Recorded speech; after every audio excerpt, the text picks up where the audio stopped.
Okay, so it's 1 minute past. Let's start. So first of all ఈ book readers club అనేది అయితే start చేశారో మన శ్రీశైల్ గారు, పడాల గారు, అలాగే దీప్తి వీళ్ళందరికీ చాలా థ్యాంక్స్. ఎందుకంటే నేను నిన్న రాసినట్టు ఒక లైఫ్ టైంలో ఎక్కువ పుస్తకాలు చదవాలంటే మనకు ఒక్కోసారి వీలు కాకపోవచ్చు రకరకాల రీజన్స్ వలన. కానీ ఈ బుక్ రీడర్స్ క్లబ్ వలన ఎవ్రీడే మనకు ఒక బుక్ ఇంట్రొడక్షన్ జరుగుతుంది. ప్రోస్ అండ్ కాన్స్ డిస్కస్ చేస్తున్నాము. ఈ మధ్యన ఒక చాలా ఎన్లైట్నింగ్ బుక్ ఇంట్రొడక్షన్. అంటే సాధారణంగా బుక్ని పొగుడుతూ అందరూ ప్రజెంట్ చేయడమే చూసాం, కానీ ప్రసాద్ గారు ఈ మధ్యన గొల్లపూడి రాసిన ఒక బుక్ని బాగా క్రిటిసైజ్ చేస్తూ మనకు పరిచయం చేశారు. I really enjoyed lot. చాలా నేర్చుకోవడానికి కూడా వస్తుంది. సో ఎవ్రీడే 1 hour స్పెండ్ చేస్తే ఒక బుక్ కవర్ చేసినంత నాలెడ్జ్ వస్తుంది. So thanks for them. And then let me quickly jump in to this book. ఈరోజు నేను పరిచయం చేసే book name rich dad and poor dad. So rich dad poor dad book చాలామంది చదివి ఉంటారు. To understand money, to understand concept of money, ఈ బుక్ని చాలామంది రికమెండ్ చేస్తారు. If you not read it, I would recommend you to read at least first 5-6 chapters. So first 6 chapters అయితే నేను చదవమని ఎంకరేజ్ చేస్తాను. Last 3 chapters is like any other personality development book అనమాట. అంటే లైఫ్ స్టైల్ చేంజెస్, మీ అలవాట్లు ఎలా మార్చుకోవాలి, మీ లేజినెస్ని ఎలా ఓవర్కమ్ కావాలనే దాని గురించి లాస్ట్ 3 chapters ఉంటాయి. బట్ అవి మనకు చాలా బుక్స్లో దొరుకుతాయి. ద ఫస్ట్ 6 chapters ఏంటంటే చాలా బేసిక్ చాప్టర్స్.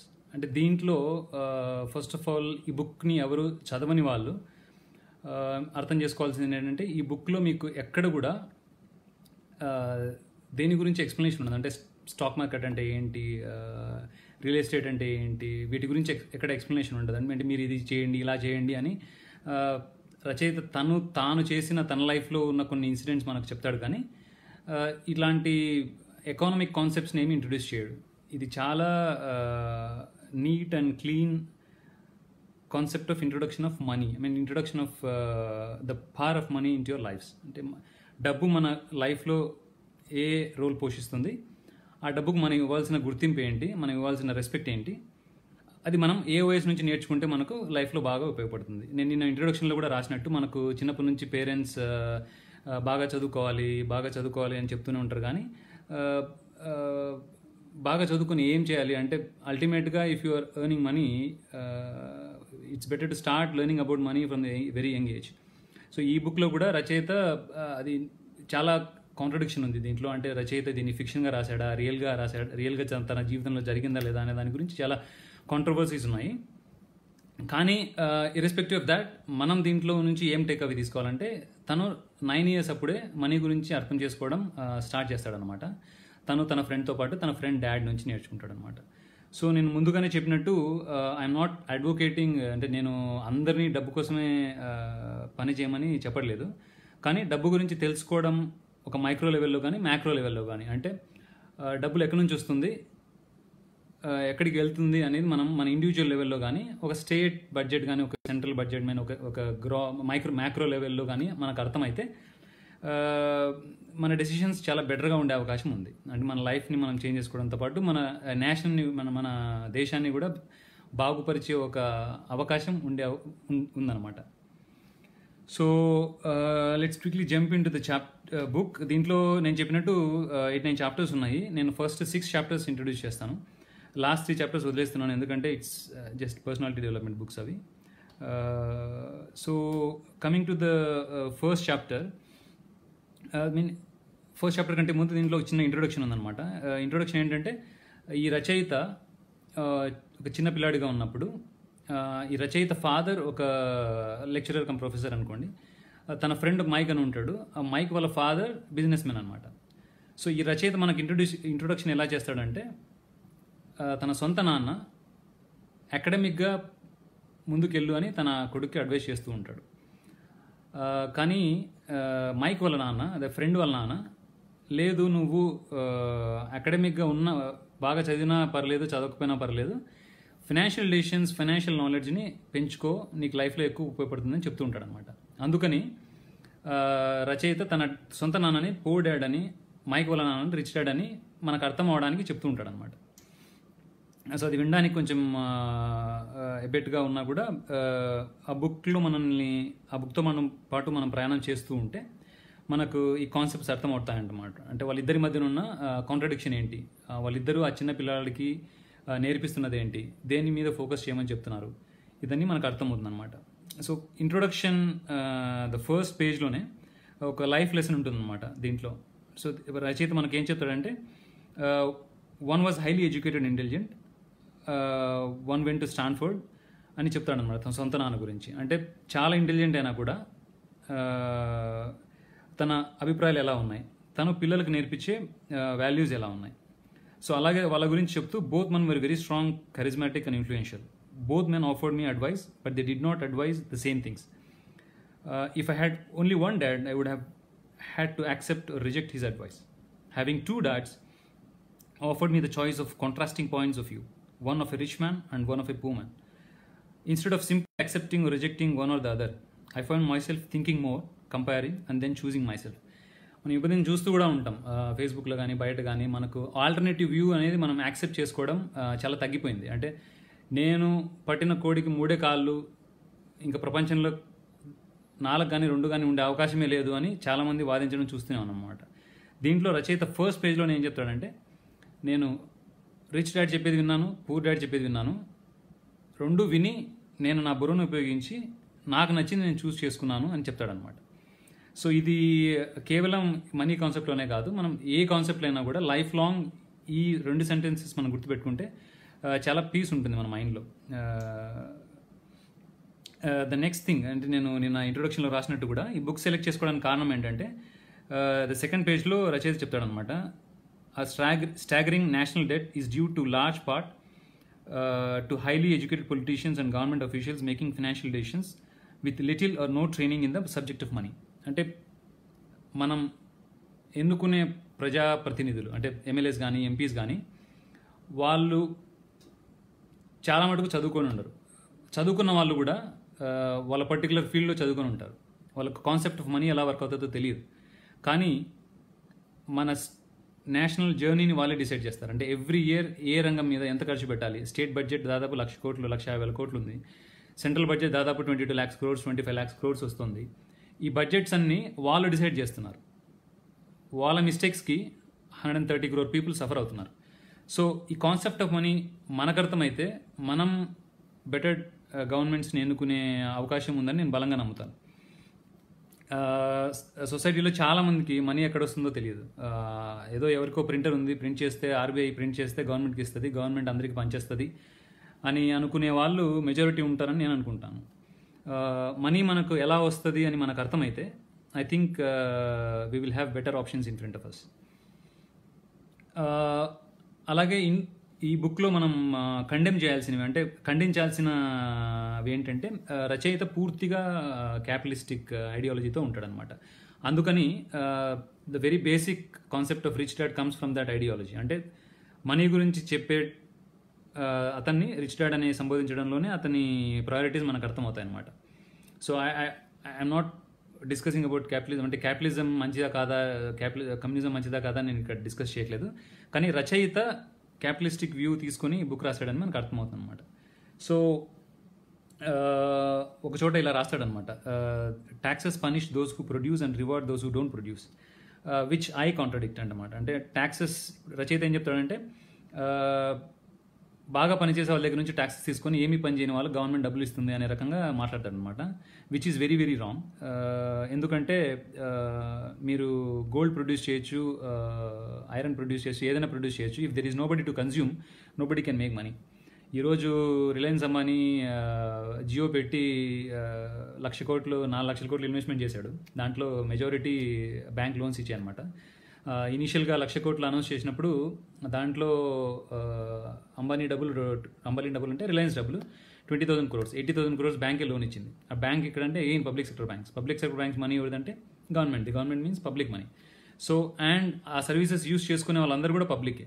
సో ఇండైరెక్ట్గా ఆ పబ్లిక్ నుంచే మనీ వస్తుంది. ఆ పబ్లిక్ వాడుతున్నారు కాబట్టి ఆ సర్వీసెస్ ఆ కంపెనీకి ప్రాఫిట్ వస్తుంది. ఆ ట్యాక్సెస్లోంచి గవర్నమెంట్కి ట్యాక్స్ వెళ్తుంది. ఆ గవర్నమెంట్ మళ్ళీ ఆ ట్యాక్స్ ప్రజల మీద ఖర్చు పెడుతుంది. Very logical. కానీ రచయిత మనకు అది ఒక రాంగ్ నోషన్లో మనకు చెప్పాడు అనమాట. అంటే రాబిన్హుడ్ థియరీ అంటాడు. రాబిన్హుడ్ థియరీ తనకు నచ్చదు. రాబిన్హుడ్ థియరీ ఏంటంటే ఉన్నోళ్ళ దగ్గర నుంచి తీసుకొని లేనోళ్ళకి ఇవ్వడం. మీకు తెలిసే ఉంటుంది అది కాన్సెప్ట్. సో ఈ రచయిత దానికి ఇష్టపడాను అనమాట. He thinks government is unnecessary అంటే రిచ్ని బాగా దోచుకొని ఏమీ చేయకుండా లేజీగా ఉన్న వాళ్ళకి, మనలో కూడా చాలామందికి ఆ వ్యూ ఉంటుంది అనమాట, లేజీగా ఉండే వాళ్ళకి గవర్నమెంట్ అనవసరంగా ఫీడింగ్ ఇస్తుంది అని. But very purpose of the government is to take care of the people. మీరు మీ ఇంట్లో చిన్నపిల్లలు ఉంటారు, కొంతమంది బాగా చదువుకోరు, కొంతమంది బాగా చదువుకుంటారు. బాగా చదువుకున్నంత మాత్రాన మీరు మీ పిల్లల్ని రోడ్ మీద వదిలేరు. So you still take care of them. So you will give all the chances for the kid to grow up. అలాగే గవర్నమెంట్ కూడా తనకు తోచినంత అందరి డెవలప్మెంట్ కోసం హెల్ప్ చేస్తూ ఉంటుంది. So then coming back to the 5th page, he explains అంటే poor dad అనమాట అంటాడు, మనీ డజంట్ మ్యాటర్, మనీ కాదు ఇంపార్టెంట్, నీకు చాలా మిగతావన్నీ ఇంపార్టెంట్ అంటాడు. రిచ్ డాడ్ ఏమంటాడంటే మనీ ఈజ్ పవర్ అంటాడు. మనీ ఈజ్ పవర్ అన్నప్పుడు ఏంటంటే ఇప్పుడు మనకు ప్రపంచంలో జరుగుతున్నవి చూస్తూ ఉంటే హోల్ పవర్ఫుల్ నేషన్స్ అని మనం ఏదైతే అంటున్నామో అవన్నీ మనీ ఉన్న నేషన్స్. మన దగ్గర 130 crore పాపులేషన్ ఉంది, చైనా దగ్గర 140 crore పాపులేషన్ ఉంది. కానీ మనకంటే చైనా పవర్ఫుల్గా ఉంది, ఎందుకంటే just because they have more money. So America దగ్గర 300 హార్డ్లీ 34 crores పాపులేషన్ ఉంది, కానీ వాళ్ళు ఎక్స్ట్రీమ్లీ పవర్ఫుల్ ఉంటున్నాం ఎందుకంటే వాళ్ళ దగ్గర మనీ ఉంది. So money does matter. Money brings you lot of advantages in this current world. Then going to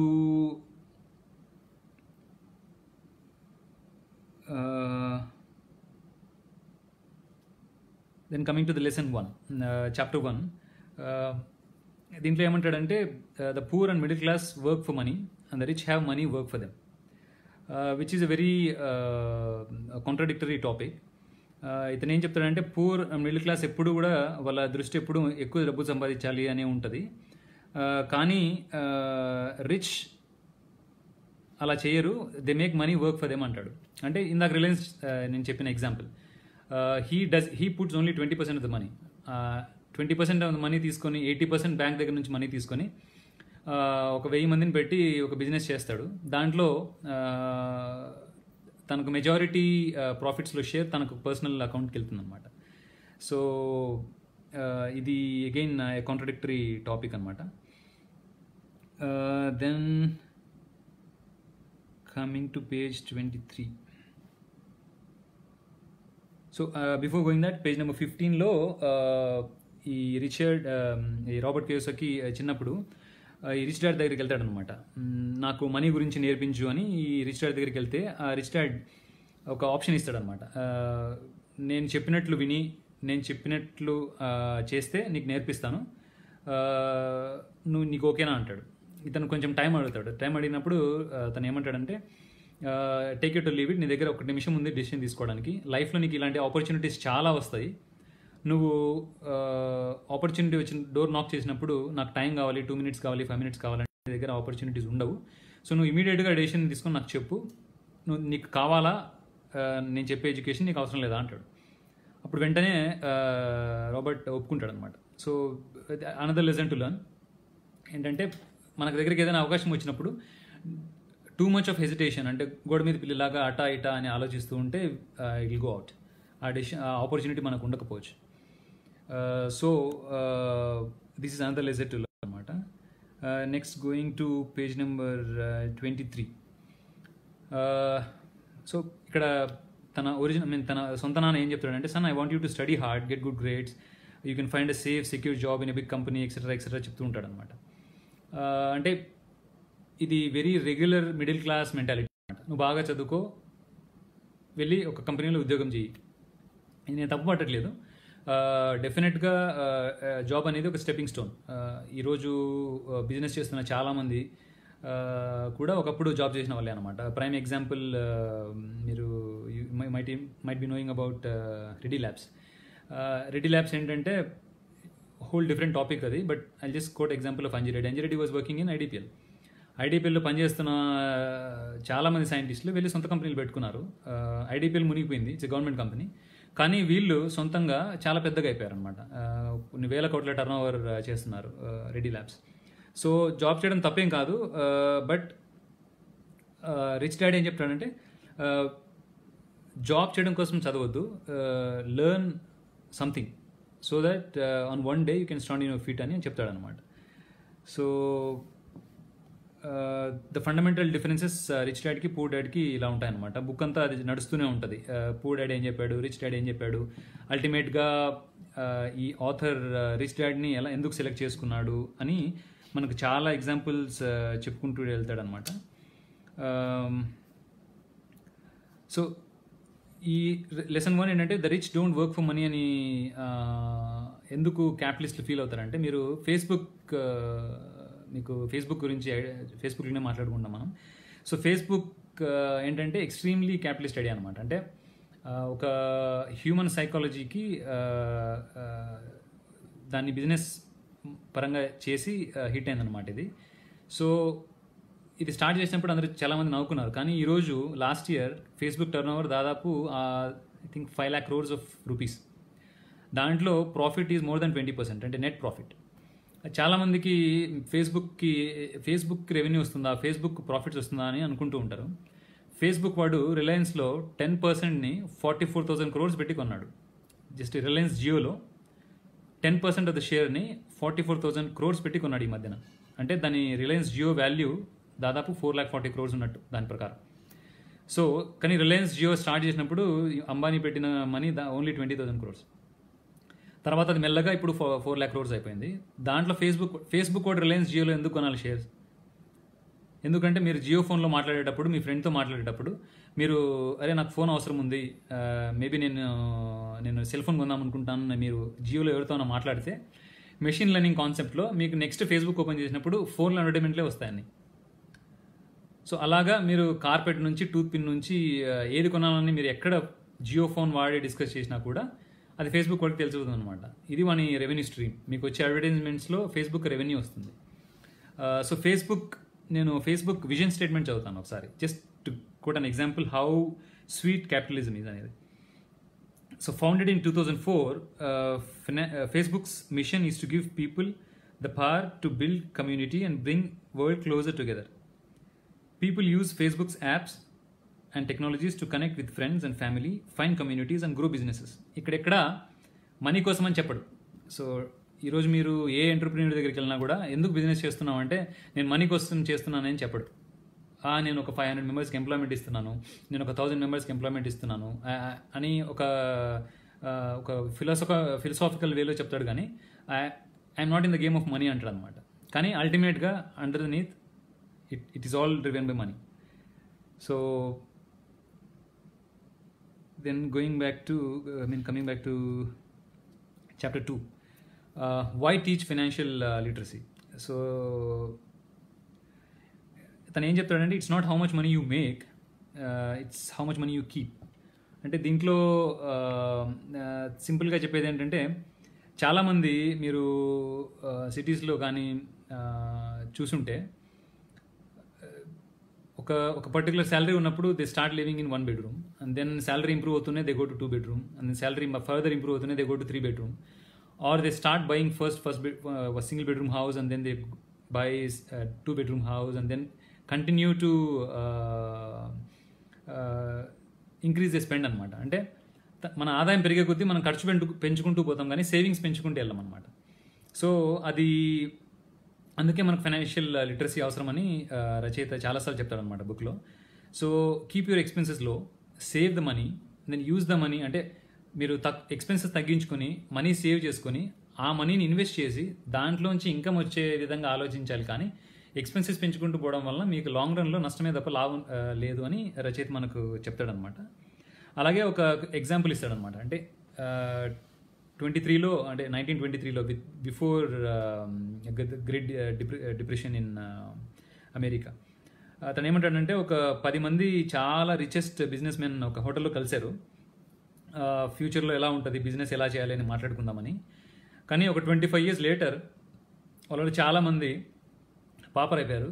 కొంతమంది డబ్బులు లేక సూసైడ్ చేసుకున్నారు, కొంతమంది ఇన్సాల్వెన్సీ పెట్టుకున్నారు, కొంతమంది ఎవరు లేని అనాథలు అయిపోయారు అని చెప్తాడనమాట. అంటే wealth is not constant. If you're not literate, నీకు గాలివాటానికి కొంచెం డబ్బులు వచ్చి ఉండొచ్చు, కానీ if you're not financially literate it will go away. So తను చెప్పే కారణం ఇదనమాట. అంటే ఈ పర్టికులర్ రచయిత కూడా ఇన్సాల్వెన్సీ పెట్టాడు అనమాట. Insolvency is part of insolvency కూడా అంటే ఇన్సాల్వెన్సీ అంటే మన దగ్గర ఐపీ అంటారు. సో ఐపీ పెట్టడం కూడా క్యాపిటలిజంలో ఒక భాగం. ఒక 10 కంపెనీలు పెట్టి ఒక కంపెనీలో లాసెస్ వస్తే ఆ కంపెనీని మటుకే ఇన్సాల్వెన్సీగా పెట్టేసి మిగతా బిజినెస్ కంటిన్యూ చేయడం అనేది ఇట్స్ ఏ నోన్ గేమ్ అనమాట. కంపెనీ ప్రాసెస్ని ఎలా వాడుకుంటారు అనే దాని గురించి ఆ example. Going to page number 45. This is most important topic. నేను I spend as much as time possible. నేను ఒక 20 minutes ఈ పర్టికులర్ టాపిక్ మీదనే స్పెండ్ చేద్దాం అనుకుంటున్నాను. Difference between asset and liability. So ఈ మధ్య నేను ఐ థింక్ ఒక యూట్యూబ్ వీడియో కూడా చేశాను, నా యూట్యూబ్ ఛానల్లో ఉంటుంది అది. చాలామంది తమ జీవితంలో కొనే ఫస్ట్ ఇల్లు, అపార్ట్మెంట్ కానీ ఇల్లు కానీ అసెట్ అనుకుంటారు. అది యాక్చువల్లీ అసెట్ కాదు, లయబిలిటీ అని మనకు క్లియర్గా ఎక్స్ప్లెయిన్ చేస్తాడనమాట. నేను కొంచెం డీటెయిల్గా చెప్తాను. నేను ఒక ఎగ్జాంపుల్ తయారు చేశాను అనమాట.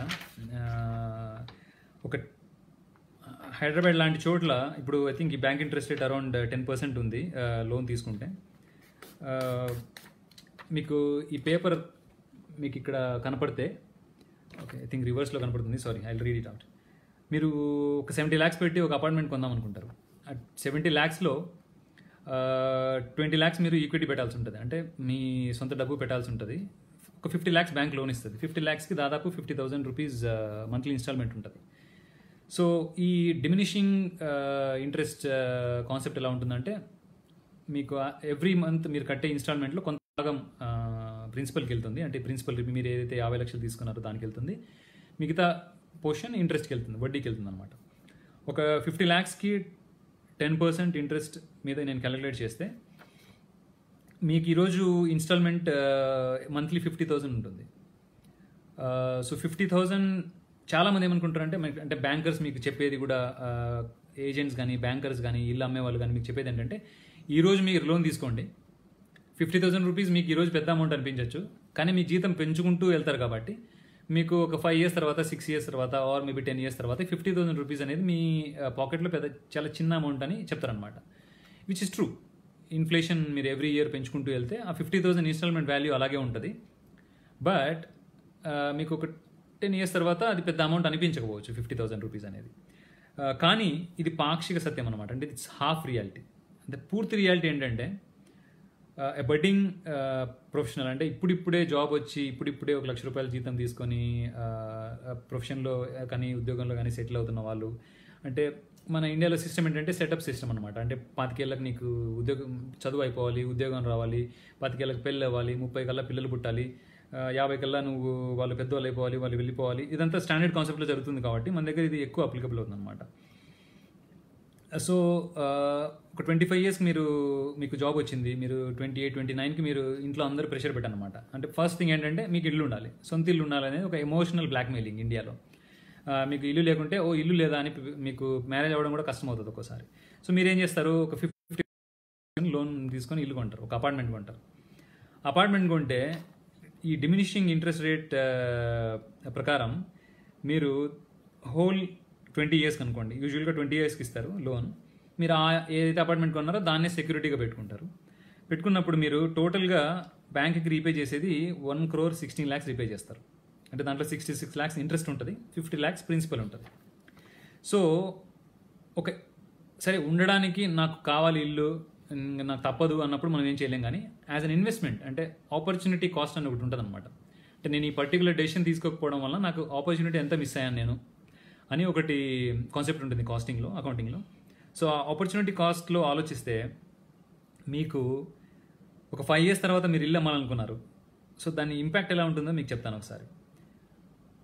5 years మీరు ఫస్ట్ 5 years మీరు కేవలం మీరు మొత్తం కట్టే ఇన్స్టాల్మెంట్స్ 29.5 lakhs అనుకుంటే 29,50,000 మీరు మొత్తం ఈఎంఐస్ కడతారు. ఎవ్రీ మంత్ 50,000 అంటే 1 yearకి 6 lakhs, 5 yearsకి 30 lakhs అనుకుందాం. సో ఫస్ట్ 5 yearsలో ఏమవుతుందంటే, యాక్చువల్లీ ఫస్ట్ 10 yearsలో కూడా మీరు ఫస్ట్ 10 years 30 + 30 60 lakhs మీరు ఇన్స్టాల్మెంట్స్ కడితే ఆ 60 lakhsలో దాదాపు 45 lakhs మీరు ఇంట్రెస్ట్ కడతారు. కేవలం 15 lakhs మాత్రమే ప్రిన్సిపల్ కడతారు. సో నేను ఫస్ట్ 5 yearsకి లెక్క వేశాను. సో ఫస్ట్ 5 years తర్వాత మీరు ఇల్లు అమ్మాలి అనుకున్నారు. ఫస్ట్ 5 years తర్వాత ఇల్లు అమ్మాలి అనుకుంటే మీకు దాదాపు 40% అప్రిసియేషన్ ఉంటే కానీ అది ప్రాఫిటబుల్ ఇన్వెస్ట్మెంట్ కాదనమాట. 40% రిటర్న్ మీకు ఉండాలన్నమాట. అంటే మీరు 70 lakhsకి ఇల్లు కొంటే దాదాపు ₹1,00,00,000 పైన ఆ ఇల్లు అమ్మాలి మీరు. ఒకవేళ ఆ ఇల్లు అమ్మలేకపోతే మీకు అది లాస్ ఇన్వెస్ట్మెంట్. మీకు నెంబర్స్ అన్ని నేను I think I do another YouTube video, it will take bit long time to explain. So ఏమవుతుందంటే మీరు ఫస్ట్ 5 yearsకి 24 lakhs ఇంట్రెస్ట్ కడతారు బ్యాంక్కి. సో మీరు 20 lakhs ఆల్రెడీ డౌన్ పేమెంట్ ఇచ్చి ఉంటారు, మీ ఈక్విటీ పెట్టి ఉంటారు అనమాట. సో ఆ 20 lakhs మీద మీరు ఎవ్రీ ఇయర్ 6% ఇంట్రెస్ట్, అంటే బ్యాంక్లో మీరు ఎఫ్డీ చేస్తే 6% ఇంట్రెస్ట్ వస్తుంది. 6% ఇంట్రెస్ట్ చేసుకున్నా కూడా ఫస్ట్ 5 yearsకి 6 lakhs కడతారు. సో 6 lakhs మీకు ఒకవైపు పోయింది, ప్లస్ 24 lakhs మీరు బ్యాంక్కి కట్టారు. సో టోటల్గా మీరు 30 lakhs లాస్ అయ్యారు. లెట్స్ ఇమాజిన్ మీరు 5 years తర్వాత ఆ ఇల్లు 20% అప్రిషియేషన్కి అమ్మారు. అంటే మీరు ఇల్లు 70 lakhs కొన్నారు, 84 lakhs అమ్మారు. సో 84 lakhs అమ్మినప్పుడు మీకు వచ్చే 84 lakhs హౌస్ మీకు ఎంత, అప్పటికి మీరు ఒక 6 lakhs ప్రిన్సిపల్ రీపే చేసి ఉంటారు. సో మీకు 84 lakhs మీ చేతిలోకి వస్తూనే మీరు ఫస్ట్ బ్యాంక్ లోన్ తీర్చేయాలన్నమాట. బ్యాంక్ లోన్ అప్పటికి ఇంకొక 45 lakhs పెండింగ్ ఉంటుంది. సో 45 lakhs పోను మీకు ఒక 84 lakhsలో 45 lakhs అంటే దాదాపు ఒక 39 lakhs మిగులుతుంది. ఆ 39 lakhsలో మీరు ఆల్రెడీ ఈక్విటీ పెట్టారు 20 lakhs. సో మీకు నెట్గా మిగిలేది ఇంకొక 19 lakhs. సో మీకు మిగిలే ప్రాఫిట్ 19 lakhs. కానీ మీరు ఆల్రెడీ బ్యాంక్కి 24 lakhs ఇంట్రెస్ట్ కట్టారు, మీ 20 lakhs మీద 6 lakhs ఇంట్రెస్ట్ పోయింది. సో 30 lakhs మీరు ఆల్రెడీ పోగొట్టుకున్నారు. సో 30 lakhs పోగొట్టుకున్నారు, 19 lakhs వచ్చింది. సో నెట్ మీరు 11 lakhs నష్టపోయారు. సో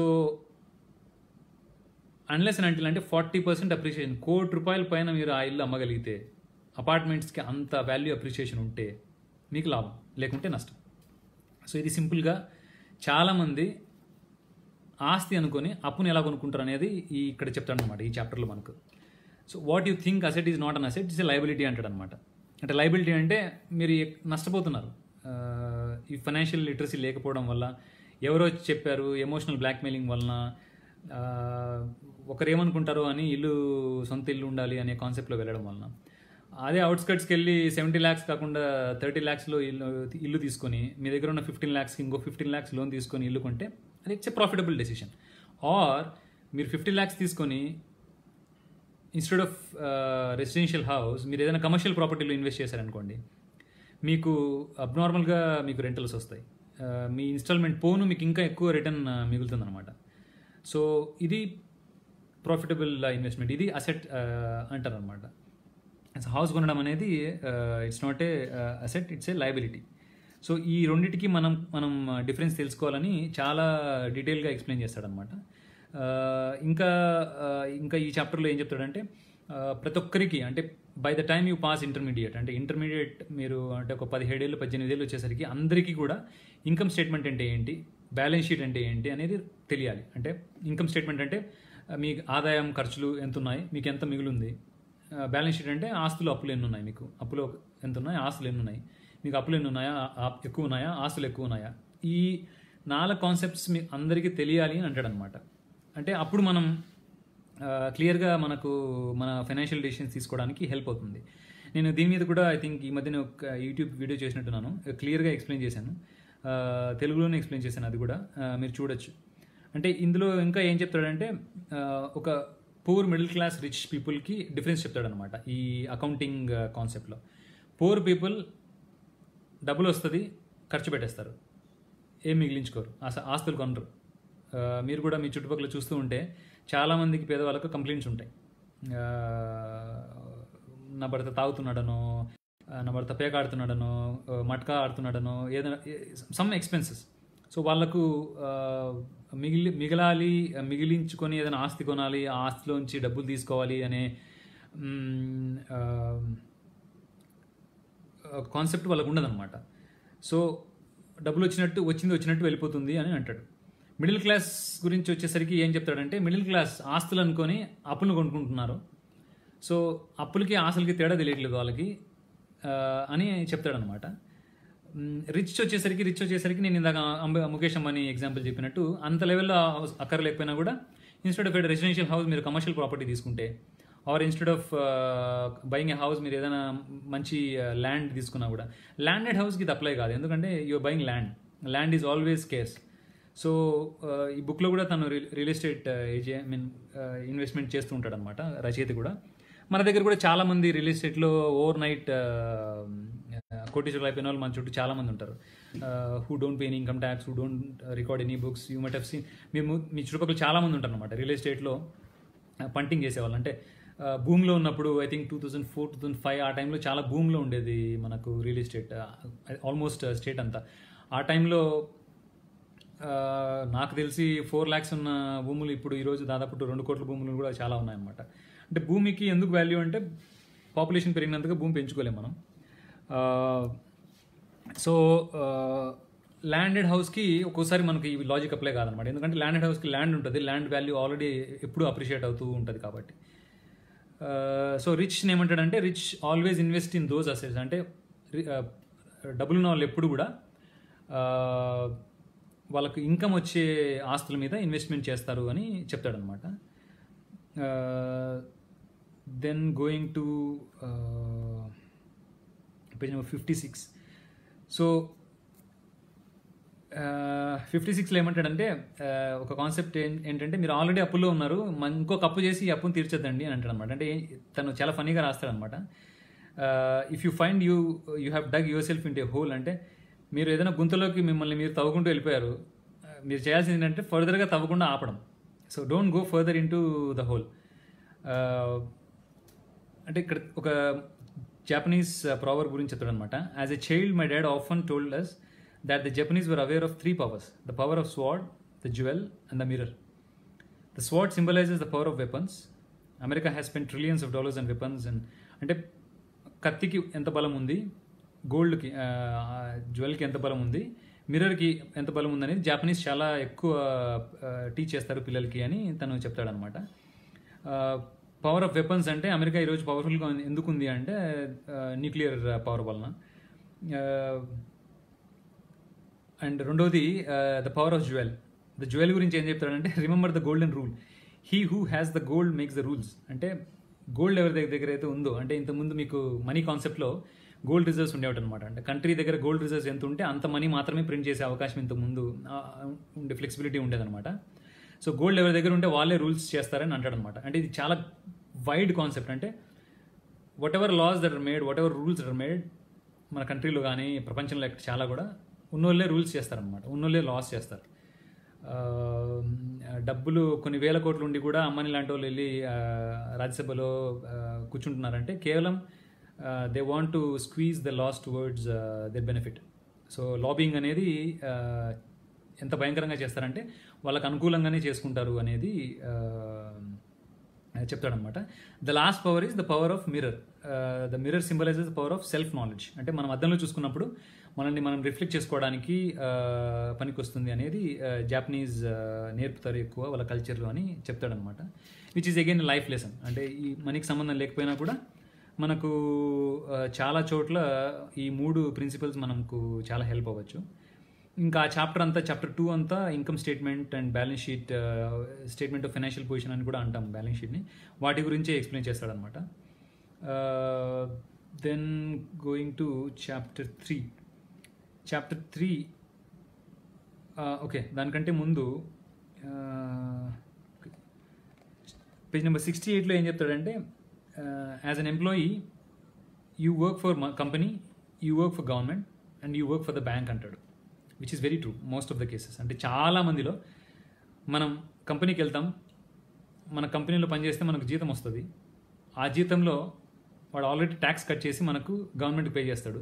సో గవర్నమెంట్ మన డబ్బులు తీసుకుంటుంది. మిడిల్ క్లాస్ గురించి చెప్తున్నాను. తర్వాత మనం వెళ్ళి లోన్ తీసుకుంటాం. లోన్ తీసుకుంటే ఆ లోన్ మీద ఇంట్రెస్ట్ బ్యాంక్ కడతాం. సో కంపెనీ ఓనర్స్ ఎవరైతే ఉన్నారో వాళ్ళు బాగుపడతారు. గవర్నమెంట్కి గవర్నమెంట్ షేర్ ఎప్పుడు కట్ చేసుకోదు, గవర్నమెంట్ ట్యాక్స్లు పెంచుతూనే ఉంటుంది, గవర్నమెంట్ ట్యాక్స్ గవర్నమెంట్ తీసేసుకుంటుంది. బ్యాంక్ మీరు లోన్ తీసుకున్నా బ్యాంకుకి బెనిఫిట్, మీరు డిపాజిట్ చేసినా కూడా బ్యాంకుకి బెనిఫిట్. ఎందుకంటే మీరు బ్యాంక్లో లోన్ తీసుకుంటే మీరు ఇంట్రెస్ట్ కడతారు, మీరు బ్యాంక్లో డిపాజిట్ చేస్తే మీకు 6% ఇంట్రెస్ట్ ఇచ్చి ఆ బ్యాంక్ వాడు దాన్ని 12% ఇంట్రెస్ట్ తీసుకొని బ్యాంక్ వాడు లాభపడతాడు. ఆ బ్యాంక్లో ప్రైవేట్ ఇన్వెస్ట్మెంట్స్ ఉంటారు, మళ్ళీ గవర్నమెంటే ఉంటుంది యాజ్ ఎ బ్యాంక్ ఓనర్గా. సో మళ్ళీ గవర్నమెంట్కి డబ్బులు వెళ్తుంది అనమాట. మిడిల్ క్లాస్ చాలామంది తమ జీవితాన్ని మొత్తం దారపోసి ఈ కంపెనీలని, ఈ ప్రభుత్వాలని, ఈ బ్యాంకులని ఎలా పైకి తెస్తారో మనం మనం మనం ఆలోచించుకోవాలి. Next move on to lesson 3, chapter 3, mind your own business. Mind your own business అనేది వెరీ ట్రూ కాన్సెప్ట్. నేను ఇక్కడ ఒక 2-3 ఎగ్జాంపుల్స్ చెప్దాం అనుకుంటున్నాను. అంటే ఇక్కడ బుక్లో కూడా ఒక ఎగ్జాంపుల్ మెన్షన్ చేస్తాడనమాట. ఒక మెక్డొనాల్డ్స్ ఓనర్ ఒక ఒక MBA కాలేజ్కి వెళ్తే అక్కడ అడుగుతారనమాట. ఆ స్టూడెంట్స్ని వాళ్ళ స్టూడెంట్స్ అడుగుతారనమాట మాకు ఏదైనా. అప్పుడు ఇతను వాళ్ళ దగ్గరికి వెళ్ళి నేను ఏ బిజినెస్లో ఉన్నాను అని అంటాడనమాట. వాళ్ళందరూ McDonald's is known for burgers, మీరు బర్గర్స్ అమ్ముతారు కదా, బర్గర్స్ బిజినెస్లో ఉన్నారే అంటారు వాళ్ళు. అతను ఏమంటాడంటే చాలామంది నేను బర్గర్స్ బిజినెస్లో ఉన్నానని అనుకుంటారు, అది కంప్లీట్గా రాంగ్. నేను రియల్ ఎస్టేట్ బిజినెస్లో ఉన్నాను. నాకు మెక్డొనాల్డ్స్, మీరు ఎక్కడ మెక్డొనాల్డ్స్కి వెళ్ళినా చూడండి, ప్రైమ్ సెంటర్స్లో మెక్డొనాల్డ్స్ షాప్స్ ఉంటాయి. నేను ఫ్రాంచైజీ ఇచ్చినప్పుడు ఆ షాప్స్ని నా కంపెనీ పేరు మీదనే ఉంచుకుంటాను. ఈరోజు అది మీకు చిన్న జంక్షన్ లాగా అనిపించవచ్చు. ఒక 20 years తర్వాత, 30 years తర్వాత అది దాని రియల్ ఎస్టేట్ వాల్యూ ఎంత పెరుగుతుంది చూడండి. నా main business real estate, burgers అమ్మడం కాదని చెప్తాడనమాట. అంటే మనం చేసేది బయట వాళ్ళకి కనిపించడం వేరు, మనం మైండింగ్ అవర్ ఓన్ బిజినెస్ వేరనమాట. నేను ఇంకో ఎగ్జాంపుల్ కూడా చెప్తాను. అంటే మీరు కంపెనీలో పని చేసినా కూడా తను ఏం చెప్తాడంటే always have a second fiddle అని చెప్తాడనమాట. If you work 9 to 5 for a company, 8 to 6 for a company, that's not end of life. అంటే మీరు 24 గంటలు మీ బిజినెస్ కాదు అది. మీరు దాని గురించి బద్దలు కొట్టుకొని చేయాల్సిన అవసరం లేదు. Always have a second fiddle అంటాడు అనమాట. అంటే నేను ఈ మధ్యన కూడా ఒక ఎగ్జాంపుల్ ఎవరికో చెప్పాను అనమాట. మీకు చాలామందికి, మనలో చాలామందికి, సిటీలో ఉన్న వాళ్ళకి కార్ పెద్ద అవసరం ఉండదు. పర్టికులర్గా కొంతమంది సాఫ్ట్వేర్లో పనిచేసే వాళ్ళకి కార్ సర్వీస్ వస్తుంది, కంపెనీ వాడే డ్రాప్ చేస్తాడు, పికప్ చేసుకుంటాడు. 3 months ఒకసారి, 6 months ఒకసారి ఊరికి వెళ్తాం అనమాట. అయినా కూడా కార్ అనేది చాలా నెసెసిటీ అయిపోయింది. ఈ మధ్య నేను ఒక స్పీచ్లో విన్నాను ఏంటంటే, ఎక్స్పెన్సివ్ కార్ కొనడం బదులు, సొంతంగా కార్ కొని ఇంట్లో పార్క్ చేసుకోవడం బదులు, కార్ కొని ఓలా వాడికి ఒక డ్రైవర్ని పెట్టి ఓలా వాడికి రెంట్కి తిప్పితే చాలా ఆదాయం వస్తుంది అని చెప్తాడనమాట. It's very true. మీరు ఒక డ్రైవర్కి 10,000 శాలరీ ఇచ్చి, 12,000, 15,000 శాలరీ ఇచ్చి పెట్టుకున్నా కూడా ఓలాలో మీకు ఎవ్రీ మంత్ మీరు క్యాలిక్యులేట్ చేసుకుంటే అన్ని ఖర్చులు పోను మీకు చాలా మిగులుతుంది. మీకు ఎప్పుడు కావాలంటే అప్పుడు కార్ మీరు వాడుకోవచ్చు. వాషింగ్ పంపిస్తే క్లీన్గా వాష్ చేసుకొని వస్తుంది. మీరు ఊరికి వెళ్ళొచ్చు, మీకు ఇష్టం వచ్చినప్పుడు వాడుకోవచ్చు. కానీ మీకు రెగ్యులర్గా ఇన్కమ్ వస్తుంటుంది అనమాట. ఇది ప్యాసివ్ ఇన్కమ్. మీరు అక్కడ ఉండి చేయాల్సిన అవసరం లేదు, మీరు కారు నడపాల్సిన అవసరం లేదు. నేను 2 years back, 1 year back, last year I think Ahmedabad వెళ్ళాను. అహ్మదాబాద్ పోయినప్పుడు అక్కడ ఒక అతను నాకు ఒక సాఫ్ట్వేర్ ఇంజనీర్ నాకు వచ్చాడనమాట ఊబర్లో. ఈ సాఫ్ట్వేర్ ఇంజనీర్ ఏంటంటే అతనికి దాదాపు 2 lakhs ఏమో శాలరీ ఉంది. కానీ అతను ఏంటంటే ఎవ్రీడే నైట్ ఒక 5 hours కారు కొన్నాడు, డ్రైవర్ని పెట్టాడు, డ్రైవర్ డే టైం నడుపుతాడు, ఆ ఇన్కమ్ వస్తుంది. నైట్ 4 hours తను నడుపుతాడు అనమాట. ఓన్లీ ఎయిర్పోర్ట్ మాత్రమే నడుపుతాడు అహ్మదాబాద్లో. తన కాన్సెప్ట్ ఏంటంటే ఎయిర్పోర్ట్ నుంచి వచ్చే వాళ్ళు చాలామంది బిజినెస్ మెన్ వస్తారు అహ్మదాబాద్కి. సో ఎవ్రీడే అతను కొత్త వాళ్ళని కలుస్తూ ఉంటాడు, వాళ్ళతో ఖచ్చితంగా డైలాగ్ చేస్తాడు. ఆ డైలాగ్స్లోంచి ఆ డైలాగ్ మధ్యలో ఏదో ఒకటి నేర్చుకుంటూ ఉంటాడనమాట. సో తన పర్పస్ అది. సో తన పర్పస్ ఏంటంటే రకరకాల బిజినెస్ మెన్ని కలవడం, రకరకాల వ్యక్తుల్ని కలవడం, వాళ్ళ దగ్గర నుంచి ఏదో కొంత నేర్చుకోవడం, తన రెగ్యులర్ జాబ్ చేసుకోవడం, ప్లస్ ఆ కార్ మీద ఇన్కమ్ తీసుకోవడం. ఈ చిన్న కాన్సెప్ట్ అనమాట. So always have something short term, something long term you know mind అని అంటాడు అనమాట. అంటే ఈ మధ్యన చాలామంది ఇంకో కాన్సెప్ట్ నేను చాలామంది దగ్గర వింటున్నాను, work hard until 40 and retire at 40 అని చాలామంది చెప్తున్నారు అనమాట. అంటే ఒక లాంగ్ టర్మ్ గోల్ తీసుకోండి, 40 years వరకు మీరు బాగా పనిచేయండి. ఆ వచ్చిన ఇన్కమ్ అన్నింటినీ మీరు save as much as possible, invest in assets, generate some income. అంటే మీకు 40 years తర్వాత మీకు ఎవ్రీ మంత్ మీరు బతకడానికి ₹1,00,000 మీకు కావాల్సి వస్తే ఆ ₹1,00,000 వచ్చేంతమైన ఎక్కడైనా ఇన్వెస్ట్ చేయండి, మీ పర్సనల్ మీరు అవసరం లేకుండా. 40 years మీరు రిటైర్ అయ్యి ఆ తర్వాత మీకు నచ్చిన పని చేసుకోండి లైఫ్లో. నేను ఈ మధ్యన మీకు శ్రీశైల్ రెడ్డి గారు తెలిసే ఉంటారు, book readers club. He was earlier working for another party and now he is working for another party in Telangana. I don't want to name the parties, but ఆయన ఏంటంటే చాలా యంగ్ ఏజ్లో తను అనుకున్నాడు అనమాట, up to 40 I will work for my self and after 40 I will work in politics అని. So తను 40 years వరకు రకరకాల కంపెనీస్లో పనిచేశాడు, ఫారిన్లో పనిచేశాడు. 40కి రిటైర్ అయ్యాడు, ఇండియాకి వచ్చాడు, ఫుల్ టైం పొలిటీషియన్గా వర్క్ చేస్తున్నాడు. ఇలాగే చాలామందిని మీరు చూస్తూ ఉంటారు, ఫారిన్లో కూడా చాలామంది ఉంటారు అనమాట ఇలాంటి వాళ్ళు. వాళ్ళు ఏంటంటే లాంగ్ టర్మ్ ప్లాన్తో 40 కానీ 45 కానీ ఏదో ఒక టైం లిమిట్ పెట్టుకొని ఆ టైం లిమిట్ లోపల they save enough, they invest and they reap benefits for the life. ఇది మనకు చాప్టర్ 3లో ఉంటుంది. Another most important chapter is taxes. The lesson 4 ఏమంటాడంటే the history of taxes and the power of corporation. ఇది నేను ఇంతకుముందు కూడా I think 2-3 years back ఒకసారి ఇప్పుడు రాసినట్టున్నాను. The biggest difference between salaried ఎంప్లాయీకి, జీతం తీసుకుని పనిచేసే వ్యక్తికి, బిజినెస్ చేసే వ్యక్తికి ఇండియాలో డిఫరెన్స్ ఏంటంటే, జీతం తీసుకునే వ్యక్తికి కంపెనీ శాలరీ ఇచ్చినప్పుడు కంపెనీ ట్యాక్స్ కట్ చేసి శాలరీ ఇస్తుంది అనమాట. మీకు ₹1,00,000 మీకు జీతం ఉంటే every month 20,000-25,000 rupees bank cut చేస్తుంది, మీ కంపెనీ కట్ చేస్తుంది, గవర్నమెంట్కి పే చేస్తుంది. ఆ మిగిలిన డబ్బులో మీరు మొత్తం ఎక్స్పెన్సెస్ పెట్టుకోవాలి. మీ హాస్పిటల్ ఎక్స్పెన్సెస్, మీ హోటల్, మీరు రెస్టారెంట్కి వెళ్తే మీరు పే చేసే ఎక్స్పెన్సెస్, మీ ఇన్సూరెన్స్ ఎక్స్పెన్సెస్, మీ కార్ ఎక్స్పెన్సెస్, చాలా ఎక్స్పెన్సెస్ మీరు ఆ మిగిలిన డబ్బులో పెట్టుకోవాల్సి ఉంటుంది అనమాట. కానీ ద పవర్ ఆఫ్ కార్పొరేషన్ ఎందుకన్నాడంటే, మీరు ఒక కంపెనీ పెడితే, మీకు లైవ్ ఎగ్జాంపుల్ చెప్పాలంటే చాలామంది అమెరికాలో కానీ యూకేలో కానీ చాలామంది software engineers, they don't work as employees, they work as consultants to some companies. The biggest difference being, ఎంప్లాయీగా పనిచేస్తే మీకు కొంచెం జాబ్ గ్యారంటీ అని అంటారు, కానీ జాబ్ గ్యారంటీ ఉండొచ్చు, కానీ మీకు పర్మనెంట్గా ఎవ్రీ మంత్ మీరు ట్యాక్సెస్ కంపెనీ కట్ చేసుకుంటుంది. అదే మీరు కన్సల్టెంట్గా వర్క్ చేస్తే కంపెనీ మీకు, ఇండియాలో అయితే ఐ థింక్ కన్సల్టెంట్స్కి, బిజినెస్లో ఉన్న వాళ్ళకి TDS 20% ఉంది, కానీ మీకు ఆ 20% కూడా మీరు రిటర్న్ తీసుకోవచ్చు గవర్నమెంట్ దగ్గర నుంచి. ఇప్పుడు యూకేలో కూడా చాలామంది, యూఎస్లో కూడా చాలామంది ఏం చేస్తారంటే కన్సల్టెంట్గా వర్క్ చేస్తారు. సో కన్సల్టెంట్గా వర్క్ చేసినప్పుడు ఒక కంపెనీని అపాయింట్ చేస్తారనమాట. ఈ కంపెనీలో మీరు మీ ఇష్టం వచ్చిన ఎక్స్పెన్స్ బుక్ చేయొచ్చు. మీరు కార్ కొంటే ఆ కార్ కంపెనీ మీ పేరు మీద కొనవచ్చు. మీ వైఫ్ని దాంట్లో ఎంప్లాయీగా చూపించవచ్చు. మీరు ఎక్కడ రెస్టారెంట్కి వెళ్ళినా కూడా బిల్స్ అన్ని కంపెనీలో బుక్ చేయొచ్చు. సో కంపెనీలో ఏమవుతుందంటే, మీకు వచ్చిన ఆదాయంలోంచి ఈ ఖర్చులన్నీ పోను, మిగిలిన అమౌంట్ మీద ట్యాక్స్ పడుతుంది. అదే మీ శాలరీడ్ ఎంప్లాయీ అయితే మీకు ట్యాక్స్ పోను, మిగిలిన డబ్బుల్లో మీరు మిగతా ఖర్చులన్నీ పెట్టుకోవాలి. This is the biggest difference between corporation and non corporation. ఈ డిఫరెన్స్ మీరు తెలుసుకుంటే I think every person has a company. మీరు ఒక కంపెనీ పెట్టేసి ఏదో ఒక బిజినెస్ చేస్తున్నామని, మీరు చిన్న షాప్ ఉందనుకోండి, ఆ చిన్న షాప్ కూడా కంపెనీ పెట్టచ్చు.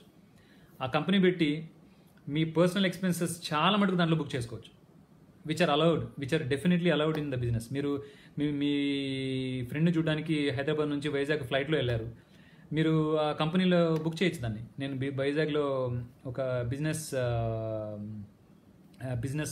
మీటింగ్కి వెళ్ళాను, ఒక సెమినార్కి వెళ్ళాను, ఏదో కారణం చెప్పొచ్చు. థాయిలాండ్ మీరు టూరిజంకి వెళ్ళారు, ఆ థాయిలాండ్ టికెట్ కూడా బుక్ చేయొచ్చు. నేను ఒక సప్లయర్ని కలవడానికి థాయిలాండ్కి వెళ్ళాను అని ఆ టికెట్ కూడా బుక్ చేయొచ్చు. ఇన్కమ్ ట్యాక్స్లో అది allowed. So that is the biggest difference, that is the power of corporation and the pinch of taxes. ట్యాక్సెస్ని మనం మన అడ్వాంటేజ్కి ఎలా వాడుకోవాలి అనేది మనకి ఇక్కడ చెప్తాడనమాట. అండ్ దెన్ సో అగైన్ ఈ పేజ్ నెంబర్ 81లో రాబిన్హుడ్ థియరీ గురించి తను కొంచెం క్రిటిసైజ్ చేస్తూ మాట్లాడతాడు అనమాట. ఈ రిచ్ డాడీ ఏమంటాడంటే రాబిన్హుడ్ ఈస్ క్రూక్ అంటాడు, విచ్ ఈస్ వెరీ రాంగ్. నేను ఇందాక చెప్పినట్టు again the money is all coming from the people who are consuming your product అనమాట. అంటే మీరు ఏది ప్రొడ్యూస్ చేసినా కూడా రిలయన్స్ వాడు ఇచ్చే జియో సర్వీసెస్ వాడుకోవడానికి మనుషులు ఎవరు లేకుంటే తనకి ఇన్కమ్ రాదు, తనకు ప్రాఫిట్స్ రావు, ఆ ప్రాఫిట్స్లోంచి ట్యాక్స్ కట్టాల్సిన అవసరం అసలే లేదు. So to some extent Robin Hood is not a crook, is a good guy అని నేను అనుకుంటాను. కొంతమందికి దీంట్లో డిఫరెన్స్ ఆఫ్ ఒపీనియన్ ఉండొచ్చు. Then going to page number 84. So I'll give a live example after reading this. Every time people try to punish the rich don't simply comply. అంటే ఏమంటాడంటే government కానీ ప్రజలు కానీ రిచ్ని ఎప్పుడైతే ఉన్న వాళ్ళ దగ్గర నుంచి ట్యాక్సెస్ తీసుకోవడానికి కానీ వాళ్ళని పనిష్ చేయడానికి కానీ చూస్తే they simply don't care, they always have another route అంటాడు అనమాట. ఎందుకంటే they react, they use money, they use power, they use money to buy power and bypass the restrictions అని చెప్తాడనమాట. మీకు సింపుల్గా ఒక ఎగ్జాంపుల్ ఏం చెప్తానంటే, ఈ మధ్య ఐ థింక్ నిన్న కూడా అనుకున్నాను రాద్దామని దీని గురించి. 2012లో అనుకుంటాను కాంపిటీషన్ కమిషన్ ఆఫ్ ఇండియా, అంటే ఇన్ ద మోనోపోలీ ట్రేడ్ అని, అంటే కొంతమంది కలిసి ఒక ప్రోడక్ట్ని ప్రైస్ ఫిక్స్ చేసుకొని లాభాలు పొందకుండా కాంపిటీషన్ కమిషన్ ఆఫ్ ఇండియా పనిచేస్తుంది అనమాట. సిమెంట్ కంపెనీస్ అన్నీ కలిసి మాట్లాడుకొని ప్రైస్ ఫిక్స్ చేసుకొని చాలా ప్రాఫిట్స్ తీసుకుంటున్నాయి ప్రజల దగ్గర నుంచి అని చెప్పి 2012లో ఎవరో కంప్లైంట్ చేస్తే కాంపిటీషన్ కమిషన్ ఆఫ్ ఇండియా దాదాపు ఆ సమయంలో $1 బిలియన్, అంటే దాదాపు 6,000 కోట్లు పెనాల్టీ చేసింది మొత్తం ఇండియాలో ఉన్న సిమెంట్ కంపెనీస్ అన్నిటికీ. తర్వాత ఈ సిమెంట్ కంపెనీస్ అన్నీ కలిసి వెళ్ళి సుప్రీంకోర్టుకు వెళ్ళి స్టే తెచ్చుకున్నాయి. సుప్రీంకోర్టు కూడా ఫస్ట్ హియరింగ్లోనూ ఫస్ట్ ట్రైబ్యునల్కి వెళ్ళాయి. ట్రైబ్యునల్లో మీరు ముందు ఒక 20% డిపాజిట్ చేయండి, తర్వాత ఆర్గ్యూ చేయండి అని చెప్పిందనమాట. ఆ 20% కూడా డిపాజిట్ చేయలేదు ఎవరు, పైసా కూడా డిపాజిట్ చేయలేదు ఎవరు. So that is how powerful these corporations are, that is how powerful the rich are. So ఇది మనం అంటే ఇది బిజినెస్ పేపర్లో వస్తుందన్నమాట. లోపల ఎక్కడో మనకు పేపర్ ఓపెన్ చేస్తే ఫ్రంట్ పేజ్లో అందరూ వాళ్ళు వీళ్ళని తిట్టుకోవడం, వీళ్ళు వాళ్ళని తిట్టుకోవడం ఉంటుంది. లాస్ట్ పేజ్లో మనకు ఫన్ ఉంటుంది అనమాట. అంటే వాడు క్రికెట్లో సెంచరీ కొట్టాడు, బాలకృష్ణ సినిమా తీశాడు, చిరంజీవి 60 years ఏజ్లో బాగా డ్యాన్స్ చేశాడు అని మనకు ఉంటుంది. మనకు మధ్యలో ఉన్నవి మనం ఏం చదవమన్న, సంపాదకీయం అని ఒకటి ఉంటుంది, అవి కూడా కొన్నిసార్లు చాలా బయాస్డ్గా ఉంటాయి, అది కూడా చదవం. ఆ మధ్యలో బిజినెస్ పేపర్లో ఉండేటివి మన లైఫ్ని, మన కంట్రీని చాలా ఇన్ఫ్లుయెన్స్ చేస్తాయి, మనం అది కూడా చదవం అనమాట. సో ఇప్పుడు కూడా సిమెంట్ కంపెనీస్ మీరు ఇండియాలో చూడండి, మీ ఇంటి దగ్గర ఉన్న ఏదైనా షాప్కి వెళ్ళండి. కోవిడ్కు ముందు 250 రూపీస్ 270 రూపీస్ సిమెంట్ బ్యాగ్ ఉండేది, ఈరోజు 400 రూపీస్ 450 రూపీస్ సిమెంట్ బ్యాగ్ అమ్ముతున్నారు. ఎందుకు అమ్ముతున్నారో ఎవరికి తెలియదు. ఇండియాలో డిమాండ్ 300 మిలియన్ టన్స్ ఉంటే ప్రొడక్షన్ కెపాసిటీ 400 మిలియన్ టన్స్ ఉంది, అంటే ఎక్సెస్ కెపాసిటీ ఉంది. సింపుల్గా వాళ్ళు ప్రొడ్యూస్ చేయరు. సో ప్రొడ్యూస్ చేయకుండా ఆర్టిఫిషియల్ డిమాండ్ క్రియేట్ చేసి ప్రైసెస్ పెంచేసి జనాల దగ్గర నుంచి తీసేసుకుంటారు అనమాట. అది గవర్నమెంట్స్ అందరికీ తెలుసు, తెలియదని పబ్లిక్ ఓపెన్ ప్రైజింగ్. ఇది 270 రూపీస్ ఉన్నది సడన్గా 2 monthsలో 400 రూపీస్ అవుతుందని ఇంపాసిబుల్. అది నేను ఒక ఫార్మర్కి మిర్చి ప్రైస్ 20 రూపీస్ ఉన్నది ఈరోజు 100 రూపీస్ లేదు, 40 రూపీస్ కూడా లేదు, అదే 20 రూపీస్కి అమ్ముతున్నాడు ఫార్మర్. కానీ కంపెనీస్ అందరూ అలాగా ఎక్స్ప్లాయిట్ చేస్తారనమాట. That is the power of corporation and that is the power of their money. So they use money to buy anything in the world అనమాట. దెన్ పేజ్ నెంబర్ 88లో అగైన్ దీస్ 4 things మీరు కూడా మీ పిల్లలకి ఈ 4 basic things చెప్పండి, try చేయండి చెప్పడానికి. దీని గురించి యూట్యూబ్లో చాలా వీడియోస్ ఉన్నాయి. యూట్యూబ్లో పనికిరాని వీడియోస్ ఎన్ని ఉన్నాయో పనికొచ్చే వీడియోస్ కూడా అన్నీ ఉన్నాయి. మనం ఏదైనా టూల్ కానీ ఫేస్బుక్ కానీ ఎనీ టూల్ మనం వాడుకునే దాన్ని బట్టి దాని ప్రయోజనం మనకు ఉంటుంది. సో పేజ్ నెంబర్ 88లో ఏం చెప్తాడంటే, at least teach these 4 things, basic things to the people, to your kids అని చెప్తాడు అనమాట. 1, అకౌంటింగ్ అంటే నేను ఇందాక చెప్పినట్టు ఇన్కమ్ అంటే ఏంటి, ఎక్స్పెండిచర్ అంటే ఏంటి, అసెట్ అంటే ఏంటి, లయబిలిటీ అంటే ఏంటి. 2, ఇన్వెస్టింగ్ అంటే ఏంటి, అంటే ఏది బ్యాడ్ ఇన్వెస్ట్మెంట్, ఏది గుడ్ ఇన్వెస్ట్మెంట్. ఇండియాలో సగం మంది స్టాక్ మార్కెట్లో ఇన్వెస్ట్ చేసే సగం మందికి స్టాక్ మార్కెట్ అంటే ఏంటో తెలియదు, షేర్స్ అంటే ఏంటో తెలియదు, రిజర్వ్స్ అంటే ఏంటో తెలియదు, కంపెనీకి ఫోర్కాస్టింగ్ అంటే ఏంటో తెలియదు, ఫండమెంటల్స్ అంటే తెలియదు, టెక్నికాలిటీస్ అంటే తెలియదు, కానీ ఇన్వెస్ట్ చేస్తారు. అందుకే చాలామంది 1,00,000 కోట్ల సంపద పోయింది, 2,00,000 కోట్ల సంపద పోయింది అంటూ ఉంటారు, కానీ ఉన్నవాళ్ళు ఎవరికి పోదు, లేనోళ్ళే పోగొట్టుకుంటారు దాంట్లో. 3rd one, understanding markets. అంటే first one is accounting, second one is investing, third one is understanding markets. అంటే డిఫరెంట్ మార్కెట్స్, స్టాక్ మార్కెట్ కాదు, రియల్ ఎస్టేట్ మార్కెట్ కానీ. మీకు ఇప్పుడు ఒక స్టీల్ కంపెనీలో మీరు ఇన్వెస్ట్ చేయాలి, స్టీల్ గురించి మీకు కనీసం ఐడియా ఉండాలి. స్టీల్ ప్రొడక్షన్ ఎంత ఉంది, స్టీల్ ఇండియాలో ప్రొడక్షన్ ఎంత అవుతుంది, చైనాలో ప్రొడక్షన్ ఎంత ఉంది, చైనా నుంచి డంపింగ్ అవుతుందా లేదా, అది దాని మీద స్టీల్ ప్రైస్ మీద ఎఫెక్ట్స్ ఎలా ఉంటాయి, ఇవన్నీ మీరు అబ్జర్వ్ చేయాలి. మీరు బ్యాంక్స్ చూస్తూ ఉంటారు. ఒక చిన్న బ్యాంక్ వెళ్ళి పెద్ద బ్యాంక్తో కలిస్తే పెద్ద బ్యాంక్ షేర్ పడిపోతుంది, చిన్న బ్యాంక్ షేర్ పెరుగుతుంది. ఎందుకు పెరుగుతుంది? It's very basic concept. ఎందుకంటే చిన్న బ్యాంక్లో ఆల్రెడీ లాసెస్ ఉన్నాయి, అది వెళ్ళి ప్రాఫిట్ ఉన్న బ్యాంక్తో కలుస్తుంది. సో ప్రాఫిట్ ఉన్న బ్యాంక్ వాడు షేర్ హోల్డర్ ఏం ఫీల్ అవుతాడంటే, లాస్లో ఉన్న బ్యాంక్ తెచ్చి కలుపుతున్నారు, ఈ పెద్ద బ్యాంక్ కూడా నష్టపోతుందని వాడు షేర్ అమ్ముతాడు, ప్రైస్ పడిపోతుంది. ఈ నష్టాల్లో ఉన్న బ్యాంక్ ఏంటంటే వెళ్ళి ప్రాఫిట్ ఉన్న బ్యాంక్తో కలుస్తుందని అందరూ ఆ షేర్ కొంటారు అనమాట, అందుకనే ప్రాఫిట్ పెరుగుతుంది. So understanding the markets. And the fourth one, the most important one is law. Always have a lawyer in your friend circle. మీ బంధువుల్లో కానీ మీ ఫ్రెండ్స్లో కానీ ఎప్పుడూ ఒక లాయర్ ఉండేట్లు చూసుకోండి. ఎందుకంటే law is the one that is మన దగ్గర చట్టసభలు పార్లమెంట్ కానీ అసెంబ్లీ కానీ ఉన్నది, the sole purpose of assembly is to make laws. కానీ వాళ్ళ లాస్ తప్ప మీద అన్ని బాగా చేస్తారు. సో ఈ 4 కాన్సెప్ట్స్ మీరు యాజ్ ఎర్లీ యాజ్ పాసిబుల్, అంటే ఎంత చిన్న వయసులో వీలైతే అంత చిన్న వయసులో పిల్లలకి చెప్పడానికి ట్రై చేయండి. Accounting, investing, understanding different markets and the law. So then moving on to again, as I told you before, అంటే సాలరీడ్ ఎంప్లాయీస్ ఏం చేస్తారంటే they pay taxes and they spend money. అంటే ముందు మనం డబ్బులు సంపాదిస్తాం, ట్యాక్సులు కట్టేస్తాం ఫస్ట్, తర్వాత ఖర్చు పెట్టుకుంటాం. కార్పొరేషన్స్ ఏం చేస్తాయంటే they spend and they pay taxes. So వాళ్ళు ఖర్చులన్నీ దాంట్లో చూపించుకొని మిగిలిన ఏదైతే ప్రాఫిట్ ఉందో దాని మీద మాత్రమే ట్యాక్స్ కడతారు. So next lesson number 5, rich invent money. So which is very simple. ఇందాక నేను చాలా ఎగ్జాంపుల్స్ చెప్పినట్టు, రిలయన్స్ జియో ఎగ్జాంపుల్ అగైన్ చెప్పినట్టు, they invent money.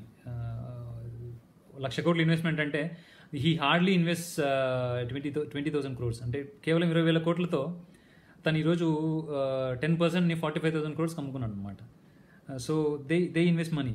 We're all pawns in the game అని అనుకుంటాడు అనమాట. సో అంటే రిచ్ ఇన్వెంట్ మనీ అని ఇంకొక ఎగ్జాంపుల్ ఏం చెప్తాడంటే, గ్రహాం బెల్ ఎగ్జాంపుల్ చెప్తాడనమాట. గ్రహాం బెల్ ఫస్ట్ తన పేటెంట్ తీసుకొని $100,000కి దాన్ని బేరం పెట్టాడంట పేటెంట్ని. కానీ దాని వాల్యూ తెలియక AT&T అనే కంపెనీ $multi-billion కంపెనీ అయింది కేవలం ఆ పేటెంట్ తీసుకొని అని చెప్తాడనమాట. సో దాని గురించి చెప్తూ, I have been teaching professionally since 1984. It has been a great experience and a rewarding one. It is also a disturbing profession, for I have taught thousands of individuals and I see one thing in common in all of us, myself included. We all have tremendous potential and we are all blessed with gifts. Yet the one thing that holds all of us back is some degree of self-doubt. It is not so much the lack of technical information that holds us back, but the lack of self-confidence అంటాడు. ఇది again general lesson అనమాట. చాలామంది మనము again దాని కంటిన్యూషన్గా, once we leave school most of us know that is not so much a matter of college degrees or good grades that count. In the real world outside of academics, something more than just grade is required. I have heard it called many things: guts, audacity, bravery, cunning అని కూడా చెప్తాడు, daring, tenacity, brilliance అనమాట. అంటే ఈ Reliance Jio మీకు 4-5 years back లేదు, కానీ ఆ టైంలో మనీ చాలామంది దగ్గర ఉంది. భారతీ మిట్టల్ దగ్గర ఉంది, వడాఫోన్ దగ్గర ఉంది, ఆదిత్య బిర్లా దగ్గర ఉంది, ఐడియా ఓనర్స్ దగ్గర ఉంది, గవర్నమెంట్ దగ్గర కూడా మనీ ఉంది. Government indirectly supports these entrepreneurs to make money out of the public అనమాట. సో అడాసిటీ ఎవరి దగ్గర ఉంది? That is the one who is deciding our fate ఈరోజు మార్కెట్లో. మనకు ఈ అడాసిటీ అనే word you can use it in politics also. ఎంతో గొప్ప ఉద్దేశాలు మీకు పాలిటిక్స్లో ఉండొచ్చు, కానీ అడాసిటీ ఎవరి దగ్గర ఉంది? ఆ అడాసిటీ ఉన్నవాడే ఈరోజు he's driving the full force. So దాన్ని పెంపొందించండి పిల్లల్లో at certain point of time. అంటే నేను నా ఎగ్జాంపుల్ చెప్తే కూడా, నేను ఈరోజు బిజినెస్ సైడ్ ఉన్నాను. అంటే నా క్వాలిఫికేషన్ నేను చార్టెడ్ అకౌంటెంట్ అయినా కూడా, నాది ఒక ఫైనాన్షియల్ బ్యాక్గ్రౌండ్ అయినా కూడా, నేను ఈరోజు ఆపరేషన్ సైడ్ ఉన్నాను అనమాట. That purely because of my decision and my choice and my gut feeling that I thought this is better for me and I can shine here much more then in financial field అని అనుకున్నాను. అందుకని నేను field మారాను and I'm quite successful in that. And చాలామంది కార్పొరేట్స్లో, మీకు ఇండియాలో కంపెనీస్లో కూడా ఇలాంటి ఆపర్చునిటీస్ తక్కువ ఉంటాయి, కానీ యూరోపియన్ కంపెనీస్లో ఆపర్చునిటీస్ చాలా ఉంటాయి అనమాట. You can change your fields, you can learn across different domains in your business అనమాట. And all these help you in making your larger goal easy అనమాట. నేను ఒక చిన్న ఎగ్జాంపుల్ చెప్తాను. ఈ mean mind your own business అనే దగ్గర చెప్పడానికి మిస్ అయ్యాను. నేను ఒక ఫస్ట్ 1.5 year నేను డిలాయిట్లో పనిచేశాను. Deloitte is a international firm. Deloitte అంటే వరల్డ్ వైడ్ ఎవరైనా గుర్తుపడతాను అనమాట. అంటే ఆ బ్రాండ్ నేను 1.5 year పనిచేసినా కూడా నాకు ఆ బ్రాండ్ ఇప్పటికీ హెల్ప్ అవుతుంది. కానీ నేను ఆ డిలాయిట్ నుంచి ఒక పౌల్ట్రీ కంపెనీకి షిఫ్ట్ అయ్యాను 1.5 year తర్వాత. ఆ పౌల్ట్రీ కంపెనీ ఒక ఫ్యామిలీ ఓన్డ్ కంపెనీ. ఆ ఫ్యామిలీ ఓన్డ్ కంపెనీ అప్పటికి I think 500-600 crores turn over ఉంది. నేను ఆ పౌల్ట్రీ కంపెనీ స్నేహ ఫార్మ్స్ అని, మీకు హైదరాబాద్లో ఎక్కడ చూసినా మీకు స్నేహ ఫార్మ్స్ చికెన్ షాప్స్ ఉంటాయి. పౌల్ట్రీ కంపెనీకి వెళ్ళాడు ఏంటి అనేది నా ఫ్రెండ్స్లో చాలామందికి అర్థం కాలేదు. మా ఫాదర్ కూడా నచ్చలేదు. తనకు అసలు అర్థమే కాలేదు నేను ఎందుకు వెళ్ళాను. నేను డిలాయిట్లో రిజైన్ చేసినప్పటికీ నాకు ఈ ఆఫర్ లేదు నా చేతిలో. నా చేతిలో ఏ ఆఫర్ లేకుండానే నేను డిలాయిట్కి రిజైన్ చేశాను. Because I thought that's not my game. దాంట్లో షైన్ అయ్యే వాళ్ళు, దాంట్లో ఇప్పటికీ సక్సెస్ అయిన వాళ్ళు చాలామంది ఉన్నారు. నా ఇమీడియట్ బాస్ కానీ తన బాస్ కానీ నాకు ఇప్పటికీ ఫ్రెండ్స్. నేను వాళ్ళు ఇప్పటికీ కలుస్తాను హైదరాబాద్కి వస్తే. They are very successful in that field. But నా ఫీల్డ్ అది కాదు అని నేను ఆ రోజు డిసైడ్ అయ్యాను. పౌల్ట్రీ కంపెనీకి షిఫ్ట్ అయ్యాను. ఆ చిన్న కంపెనీలో నాకు నేర్చుకోవడానికి చాలా వైడ్ స్కోప్ వచ్చిందనమాట. ప్రాపర్లీ అంటే వెల్ క్వాలిఫైడ్. నేను ఫ్యామిలీ బిజినెస్ కాబట్టి నేను ఒక్కనే క్వాలిఫైడ్ పర్సన్ ఉండేవాడిని. మిగతా అందరూ ఫ్యామిలీ పర్సన్స్ ఉండేవాళ్ళు. నా ఐడియాకి వాళ్ళు చాలా ఇంపార్టెన్స్ ఇచ్చేవాళ్ళు, చాలా రెస్పెక్ట్ ఇచ్చేవాళ్ళు. నేను దాన్ని మల్టిప్లై చేసుకుంటూ నేను ఇప్పటికి నా 4th కంపెనీలో పనిచేస్తున్నాను. ఇప్పుడు నేను చదివింది సిఏ అయినా కూడా నేను హెచ్ఆర్లో పనిచేశాను, హెల్త్ అండ్ సేఫ్టీ డిపార్ట్మెంట్లో పనిచేశాను, సప్లై చైన్లో వర్క్ చేస్తున్నాను, ఇప్పుడు సేల్స్ అండ్ మార్కెటింగ్లో వర్క్ చేస్తున్నాను, కాంప్లైన్స్లో వర్క్ చేశాను, లీగల్ డిపార్ట్మెంట్లో వర్క్ చేశాను. So I worked in all the departments purely because at certain point of time I want to do my own business. ఎందుకంటే నాకు ఇక్కడ ఫ్రీగా వాటి జీతంతో పాటు నాకు ట్రైనింగ్ కూడా ఇస్తున్నాడు.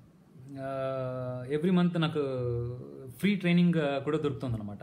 అండ్ యూట్యూబ్లో మీరు ఫ్రీ టైంలో there are abundant number of videos that you can learn. మీకు చాలా కోర్సెరా అని ఒక విపరీతమైన ప్లాట్ఫామ్స్ ఉన్నాయి ఇప్పుడు నేర్చుకోవడానికి. There is no end for learning అనమాట ఇప్పుడు. So at certain point of time you have to realize where your journey is, what your learning and how it helps in your career later. అదే మనకు mind your own బిజినెస్లో చెప్తాడనమాట. Though you're working for a company in a small job, always try to figure out the bigger picture. మీరు రేపు పొద్దున ఏం చేయాలనుకుంటున్నారు? At 30s, at 40s, at 50s, at 60s మీరు ఏం చేయాలనుకుంటున్నారు? మీ లైఫ్ గోల్ ఏంటి? Whether what your doing now is driving towards that అనేది మీకు క్లారిటీ ఉండాలని మనకు దీంట్లో ఎగ్జాంపుల్ చెప్తాడు అనమాట. ఈ రచయిత కూడా చాలా కంపెనీస్లో పనిచేసిన తర్వాతే బయటకు వెళ్ళి he becomes a successful writer అనమాట. అంటే తను చాలా బిజినెసెస్ చేస్తాడు, కానీ మనకు తను ఈ బుక్ తర్వాత చాలా బుక్స్ రాశాడు, చాలా స్పీచెస్ ఇస్తాడు. Is very capitalist, is a friend of Donald Trump. చాలా పబ్లిక్గా డొనాల్డ్ ట్రంప్ని అడ్వకేట్ చేస్తాడు క్యాపిటలిజం కాన్సెప్ట్లో కానీ మిగతా కాన్సెప్ట్స్లో. తన లైఫ్ స్టైల్ని మనం కాపీ చేయలేకపోవచ్చు, కానీ ఈ బుక్లో మనకు నేర్చుకోవాల్సినవి చాలా ఉన్నాయన్నమాట. ఈ పర్టికులర్ బుక్ ద్వారానే తన ఎంపైర్ని బిల్డ్ చేసుకున్నాడు. ఈ బుక్ తర్వాతనే చాలా బుక్స్ రాశాడు.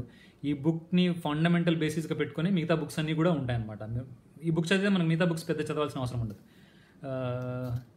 Next chapter 6 is work to learn. So sorry, I jumped the topic. Work to learn అని నేను ఇందాక నా ఎగ్జాంపుల్ చెప్పినప్పుడు chapter 6 is work to learn అనమాట. Apart from money, work for something else. అంటే always have something coming from the company apart from money.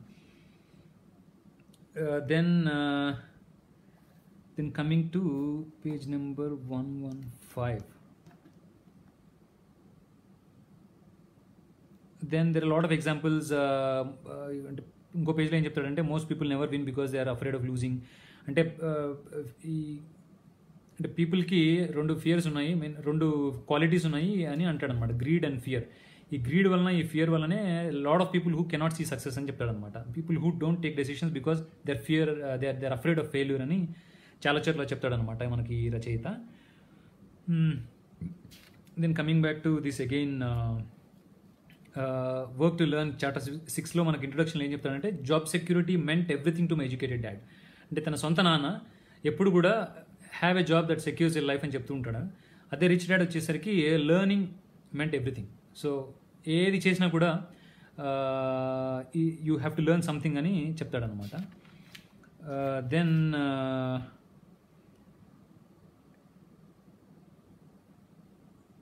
Then coming to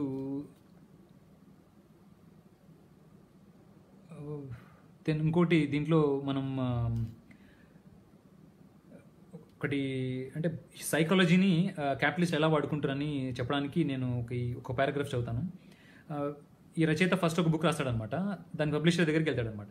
so when I came out of my first book, I wanted to name it if you want to be a rich and happy don't go to school. ఇది title అనమాట. చాలా అట్రాక్టివ్గా అనిపిస్తుంది ఎవరికైనా కూడా. If you want to be rich don't go to school అని ఎవరు చెప్తారు మనకు? ఎవరు చెప్పరు. సో కానీ ఆ పబ్లిషర్ ఏమంటాడంటే, let's try to change the name to economics of education అని చెప్తాడు అనమాట. అంటే బుక్ నేమ్ టైటిల్ చేంజ్ చేద్దామని అంటాడు. దానికి ఇతను ఏమంటాడంటే, పబ్లిక్ని అట్రాక్ట్ చేయాలంటే ఎకనామిక్స్ ఆఫ్ ఎడ్యుకేషన్ అంటే ఎవడు కొన్నాడు book, if you want to be rich and happy don't go to school అని పేపర్ పబ్లిష్ చేస్తే చాలామంది బుక్ కొంటారు అని అంటారనమాట. ఈరోజు మీరు చాలామంది, నేను కూడా చాలాసార్లు రాసే ఉంటాను, ఈ యూట్యూబ్లో థంబ్నెయిల్స్ అన్నీ చాలా చాలా క్యాచీగా ఉంటాయన్నమాట. అంటే చాలా వల్గర్గా, చాలా చాలా డర్టీగా ఉంటాయన్నమాట. ఇవన్నీ కేవలం మనుషుల్ని అట్రాక్ట్ చేయడానికి. మనం ఒక వీడియో ఓపెన్ చేస్తూనే ఒక సెమీ న్యూడ్ ఒక ఫోటో ఉంటుందన్నమాట. దాంట్లో మనం ఓపెన్ చేసి చూస్తే కంప్లీట్గా డిఫరెంట్ వీడియో ఉంటుంది. కానీ just to catch your I, marketing technique అనమాట. Then coming to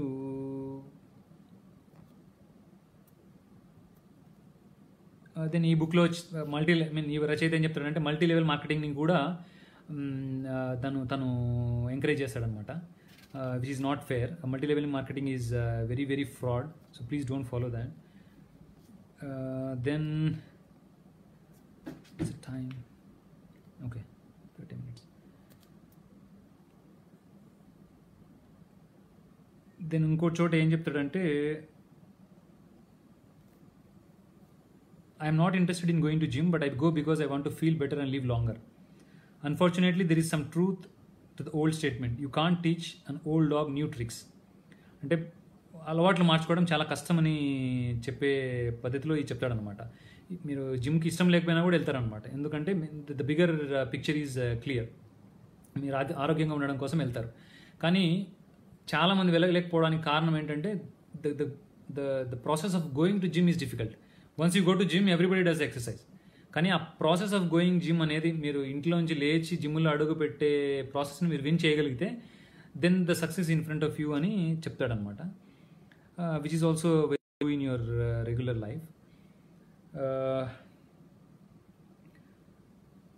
And then after this chapter, then it goes into personality development anamata, overcoming obstacles and cheptu there are these 5 categories: fear, cynicism, laziness, bad habits, arrogance.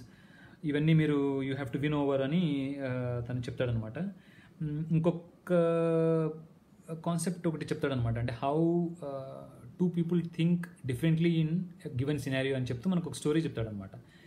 ఆ story ఏంటంటే, ఒక విలేజ్లో water అంటే చెరువు చాలా దూరంగా ఉంటుంది. ఆ దూరంగా ఉన్న చెరువులోంచి ఆ విలేజెస్ అందరూ వెళ్ళి నీళ్ళు తెచ్చుకుంటూ ఉంటారనమాట. కానీ ఆ ఊర్లో పెద్దలు ఏమనుకుంటారంటే, ఇట్లా తెచ్చుకోవడం బరువు అవుతుంది, మనం ఏదైనా కాంట్రాక్ట్ ఇద్దాం ఎవరికైనా, ఈ ఊరు మనకు నీళ్ళు తెచ్చిస్తారు వాళ్ళు, మనం వాళ్ళకి పే చేద్దామని కాంట్రాక్ట్ పిలుస్తారన్నమాట. ఇద్దరు వస్తారు కాంట్రాక్టర్స్. వాళ్ళిద్దరిని సరే మీ ఇద్దరికి ఇస్తాము, మీరు ప్రొవైడ్ చేయండి అని చెప్తారనమాట. ఒకడు వెంటనే పని మొదలు పెడతాడు. ఒక ట్రాక్టర్ పెడతాడు, కొన్ని ట్యాంకర్లు పెడతాడు, వెళ్ళి ఫిజికల్గా వాటర్ తీసుకొని వచ్చి ఆ విలేజ్ అంతా పంచుతూ ఉంటాడు అనమాట. So he starts making money. ఇంకొక సెకండ్ వ్యక్తి ఒక 6 months గాయబ్ అయిపోతాడు, అంటే 6 months మనకు కనపడకుండా వెళ్ళిపోతాడు అనమాట. సో అందరూ ఏమనుకుంటారంటే వాడు ఫుల్ అనవసరంగా వానికి ప్రాజెక్ట్ ఇచ్చాము, వీడొక్కడే డబ్బులు సంపాదిస్తున్నాడు, వీడు మేధావి అని చాలామంది అనుకుంటారు.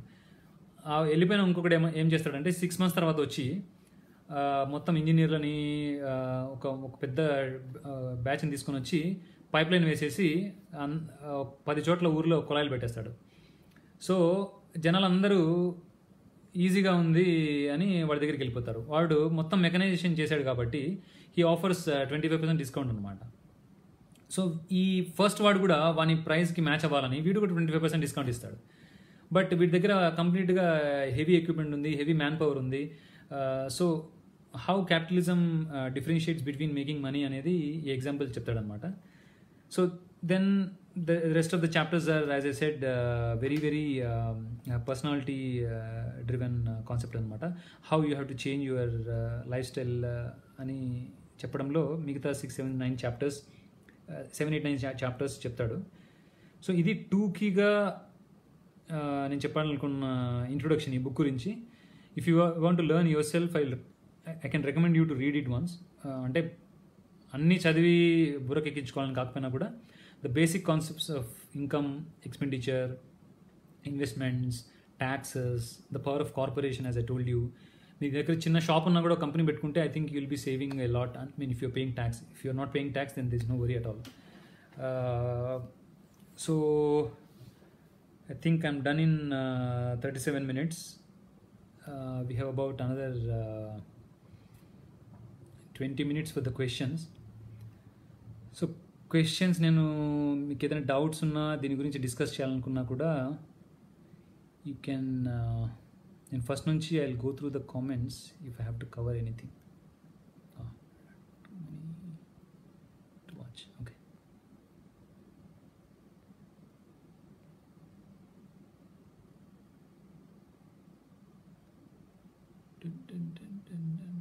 క్వశ్చన్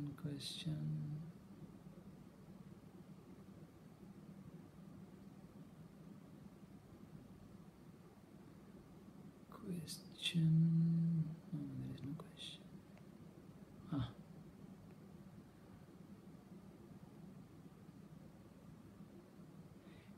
ఈ బుక్లో ఇంకొక చోట వెల్త్ అనే దాని గురించి చెప్తాడనమాట. చాలామంది నెట్వర్త్కి వెల్త్కి రెండు ఒకటే అని అనుకుంటూ ఉంటారు. అది కాదు.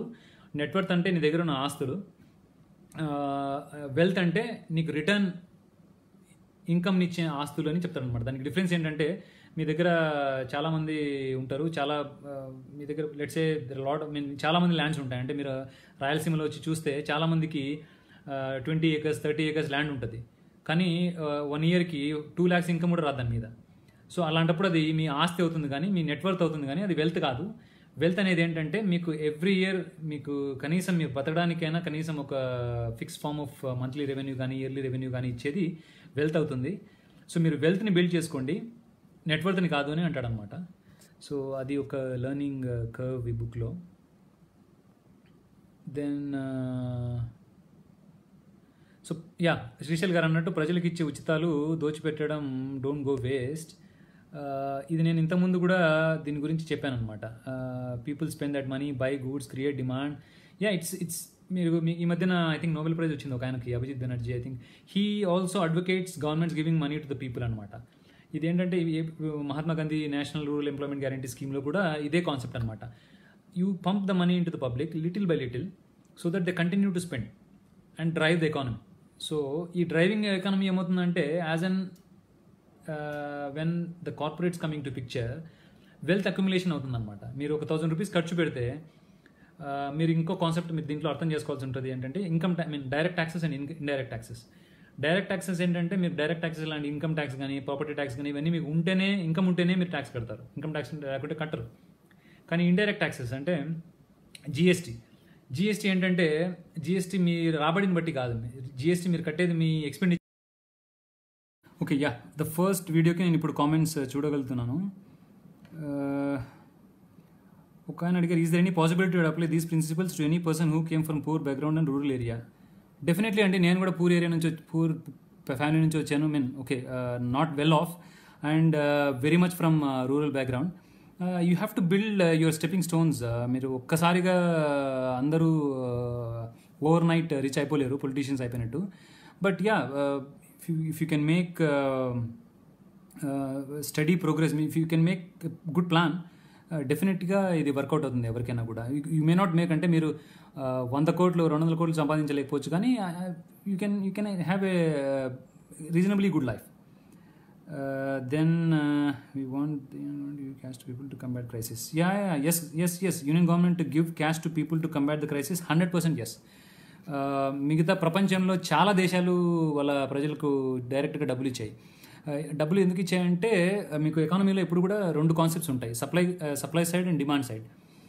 సప్లై సైడ్ ప్రాబ్లమ్స్ ఏమవుతాయంటే, సప్లై చైన్లో ఇబ్బందులు వచ్చినప్పుడు. అంటే మీరు లెట్సే మీరు పెట్రోల్ మీకు సౌదీ నుంచి రావాలి, సౌదీ నుంచి ఇండియాకి రావడం మధ్యలో ఏదో యుద్ధం వలన ఆగిపోయాయి. సో అవి సప్లై సైడ్ ఇష్యూస్. ఇప్పుడు కోవిడ్ అనేది సప్లై సైడ్ ఇష్యూ కాదు.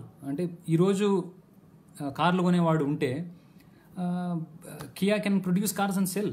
Today there is nobody to buy cars. అది డిమాండ్ సైడ్ ఇష్యూ. గవర్నమెంట్, మన దగ్గర government, okay, I don't want use this platform to criticise the government, but government ఏం చేస్తుంది, supply side ఇష్యూస్ని fix చేస్తుంది. నేను బ్యాంక్స్కి కంపెనీస్కి loans ఇస్తాను, తక్కువ రేట్కి ఇంట్రెస్ట్ లోన్స్ ఇస్తాను, ఇవన్నీ కాదు. People need money to spend కదా. If people have no money to spend, అంటే మనుషుల దగ్గర డబ్బులే లేనప్పుడు ఖర్చు పెట్టడానికి, కంపెనీస్ ఏం ప్రొడ్యూస్ చేస్తే ఏం లాభం, ఎంత ప్రొడ్యూస్ చేస్తే ఏం లాభం? 100% government has to give people to money to people. Debt నుంచి వెల్త్ ఎలా చేయగలము? It's very easy. You look at any companies balance sheet, they put 25% of the money, they take 75% from the loan, they do business. కంపెనీకి, బ్యాంక్కి interest pay చేయాల్సింది 12%, but their profit is 20%. So they pay the bank 12% and keep the 8%. So this is the cost of capital. అంటే నాకు ఇది మిగిలిపోయినట్టే. So I'll answer that a bit privately. Yeah, CVR, yes, pumping money to the poor, yes, it helps. But beyond a point, అది help చేయకపోవచ్చు అండి. అంటే pumping money to the poor అనేది, again you have to understand, there is 2 way of pumping money. Existing మనీని pump చేయడం, అంటే మన దగ్గర ఉన్న మనీని పంప్ చేయడం, కొత్తగా ప్రింట్ చేసి పంప్ చేయడం. కొత్తగా ప్రింట్ చేసి పంప్ చేసినా కూడా పర్లేదు, కానీ టు ఎ సర్టన్ ఎక్స్టెంట్ పర్లేదు, until unless your economy recovers to that extent. అంటే నేను ఇంతకుముందు చెప్పినట్టు, you have to have a value for the money. ఇదో ఒక రంగుల కాగితాలు ప్రింట్ చేసినంత మాత్రాన ఒకదానికి 100, ఒకదానికి 50 అని చెప్పలేం, కానీ ఇట్ నీడ్స్ వాల్యూ. సో ఇప్పుడు మొన్న కేసీఆర్ కూడా అన్నాడు అనమాట, బ్రింగ్ హెలికాప్టర్ మనీ అని. అంటే హెలికాప్టర్ మనీ అంటే just print money and distribute. RBI will print more money and then give it to everybody. సో అదేమవుతుందంటే, 10 రూపాయలకు రావాల్సిన బ్రెడ్ మీకు 20 రూపీస్ ఇస్తే కానీ రాదు, ఎందుకంటే అందరి దగ్గర డబ్బులు ఉంటుంది, బ్రెడ్ ఉండదు.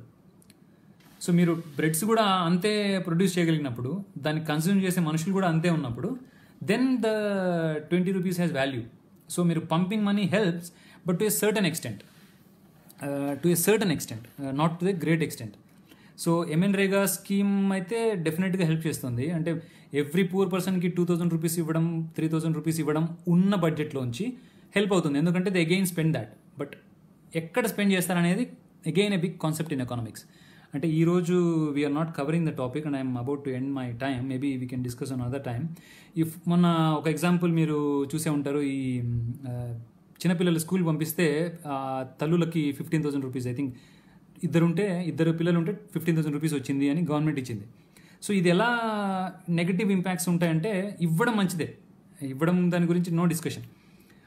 పిల్లలకి ఆ డబ్బు తీసుకొని పేరెంట్స్ అందరూ పిల్లలకి మంచి ఫుడ్ పెట్టినా కూడా మంచిదే, వాళ్ళకి పుస్తకాలు కొన్నా కూడా మంచిదే, ఎందుకంటే అది మనీ సర్క్యులేట్ అవుతుంది. ఈ సప్లై చైన్లో చాలామంది ఉంటారు, పుస్తకాలు అమ్మేవాళ్ళు, ఫుడ్ అమ్మేవాళ్ళు, రైతులు ఉంటారు, చాలామంది లాభపడతారు. కానీ ఆ 15,000 rupees, let's imagine if they buy a telephone, if they buy a mobile phone, if they buy a mixer grinder, if the father, అంటే ఆ తండ్రి బలవంతంగా డబ్బులు తీసుకెళ్ళిపోయి ఒక లిక్కర్ కొని తాగేశాడు అనుకోండి, again wealth is again completely moving towards the entrepreneur of that liquor company, entrepreneur of that mobile company. So అల్టిమేట్గా గవర్నమెంట్ ఇచ్చిన మనీ దేనికి స్పెండ్ అవుతుంది అనేది ఇంపార్టెంట్ అన్నమాట. ఒకప్పుడు every village was a net exporter. అంటే విలేజ్ బయట నుంచి తెచ్చుకునేది తక్కువ, విలేజ్ నుంచి బయటకు వెళ్ళేది ఎక్కువ ఉండేది. ఇప్పుడు రివర్స్ అయిపోయింది అనమాట. ఏ విలేజ్కి వెళ్ళినా కూడా మీకు కూల్ డ్రింక్స్ దొరుకుతున్నాయి, ఫాస్ట్ ఫుడ్ దొరుకుతుంది, ప్యాకెట్స్ దొరుకుతున్నాయి, లిక్కర్ షాప్స్ ప్రతి ఊర్లో ఉన్నాయి ఇప్పుడు లిక్కర్ షాప్స్. నేను చిన్నప్పుడు ప్రతి విలేజ్లో లిక్కర్ షాప్ ఉండేది కాదు. So where is that money going అనేది ఎకానమిక్స్లో it defines your nation's progress అనమాట.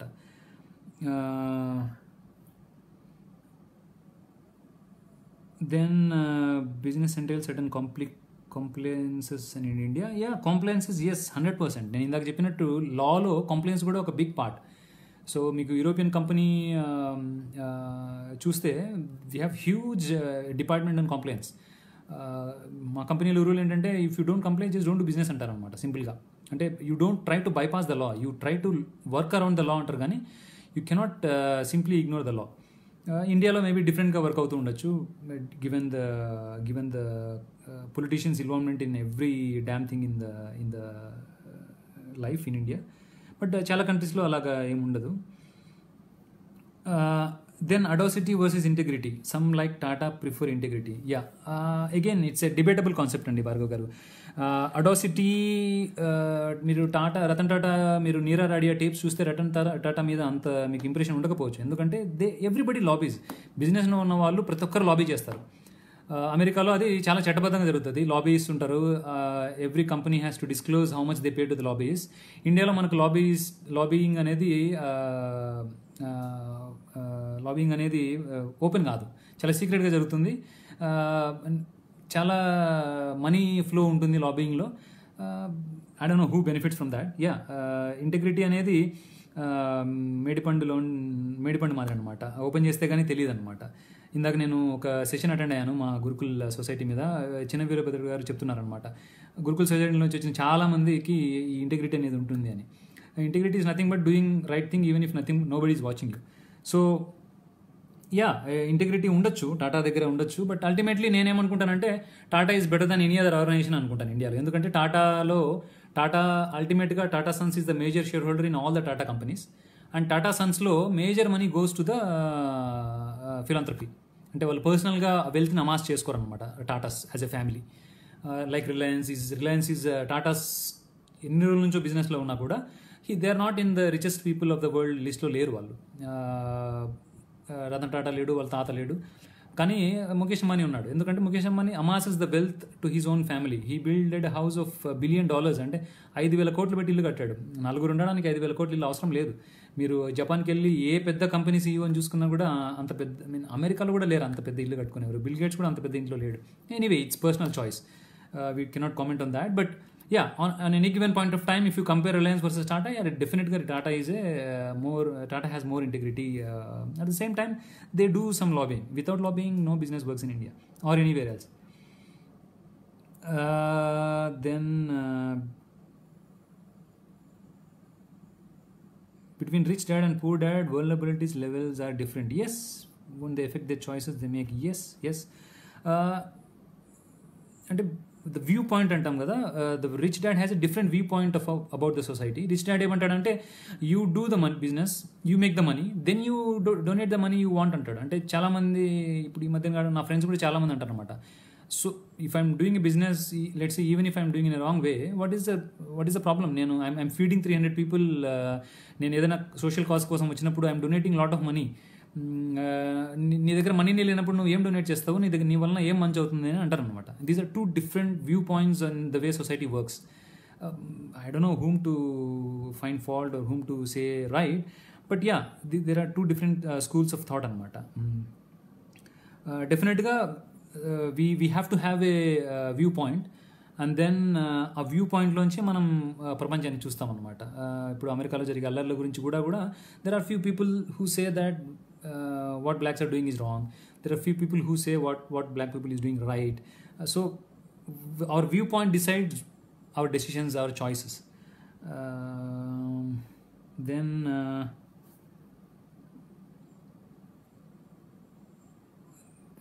yeah, I think so far these are the comments. I don't see many questions coming on this.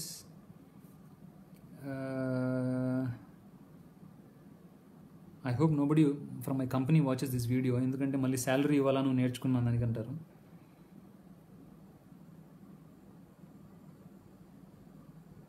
Yeah again if somebody considers నేను ఎవరిని job మానేసి అందరినీ బిజినెస్లోకి వెళ్ళండి అని చెప్పట్లేదు.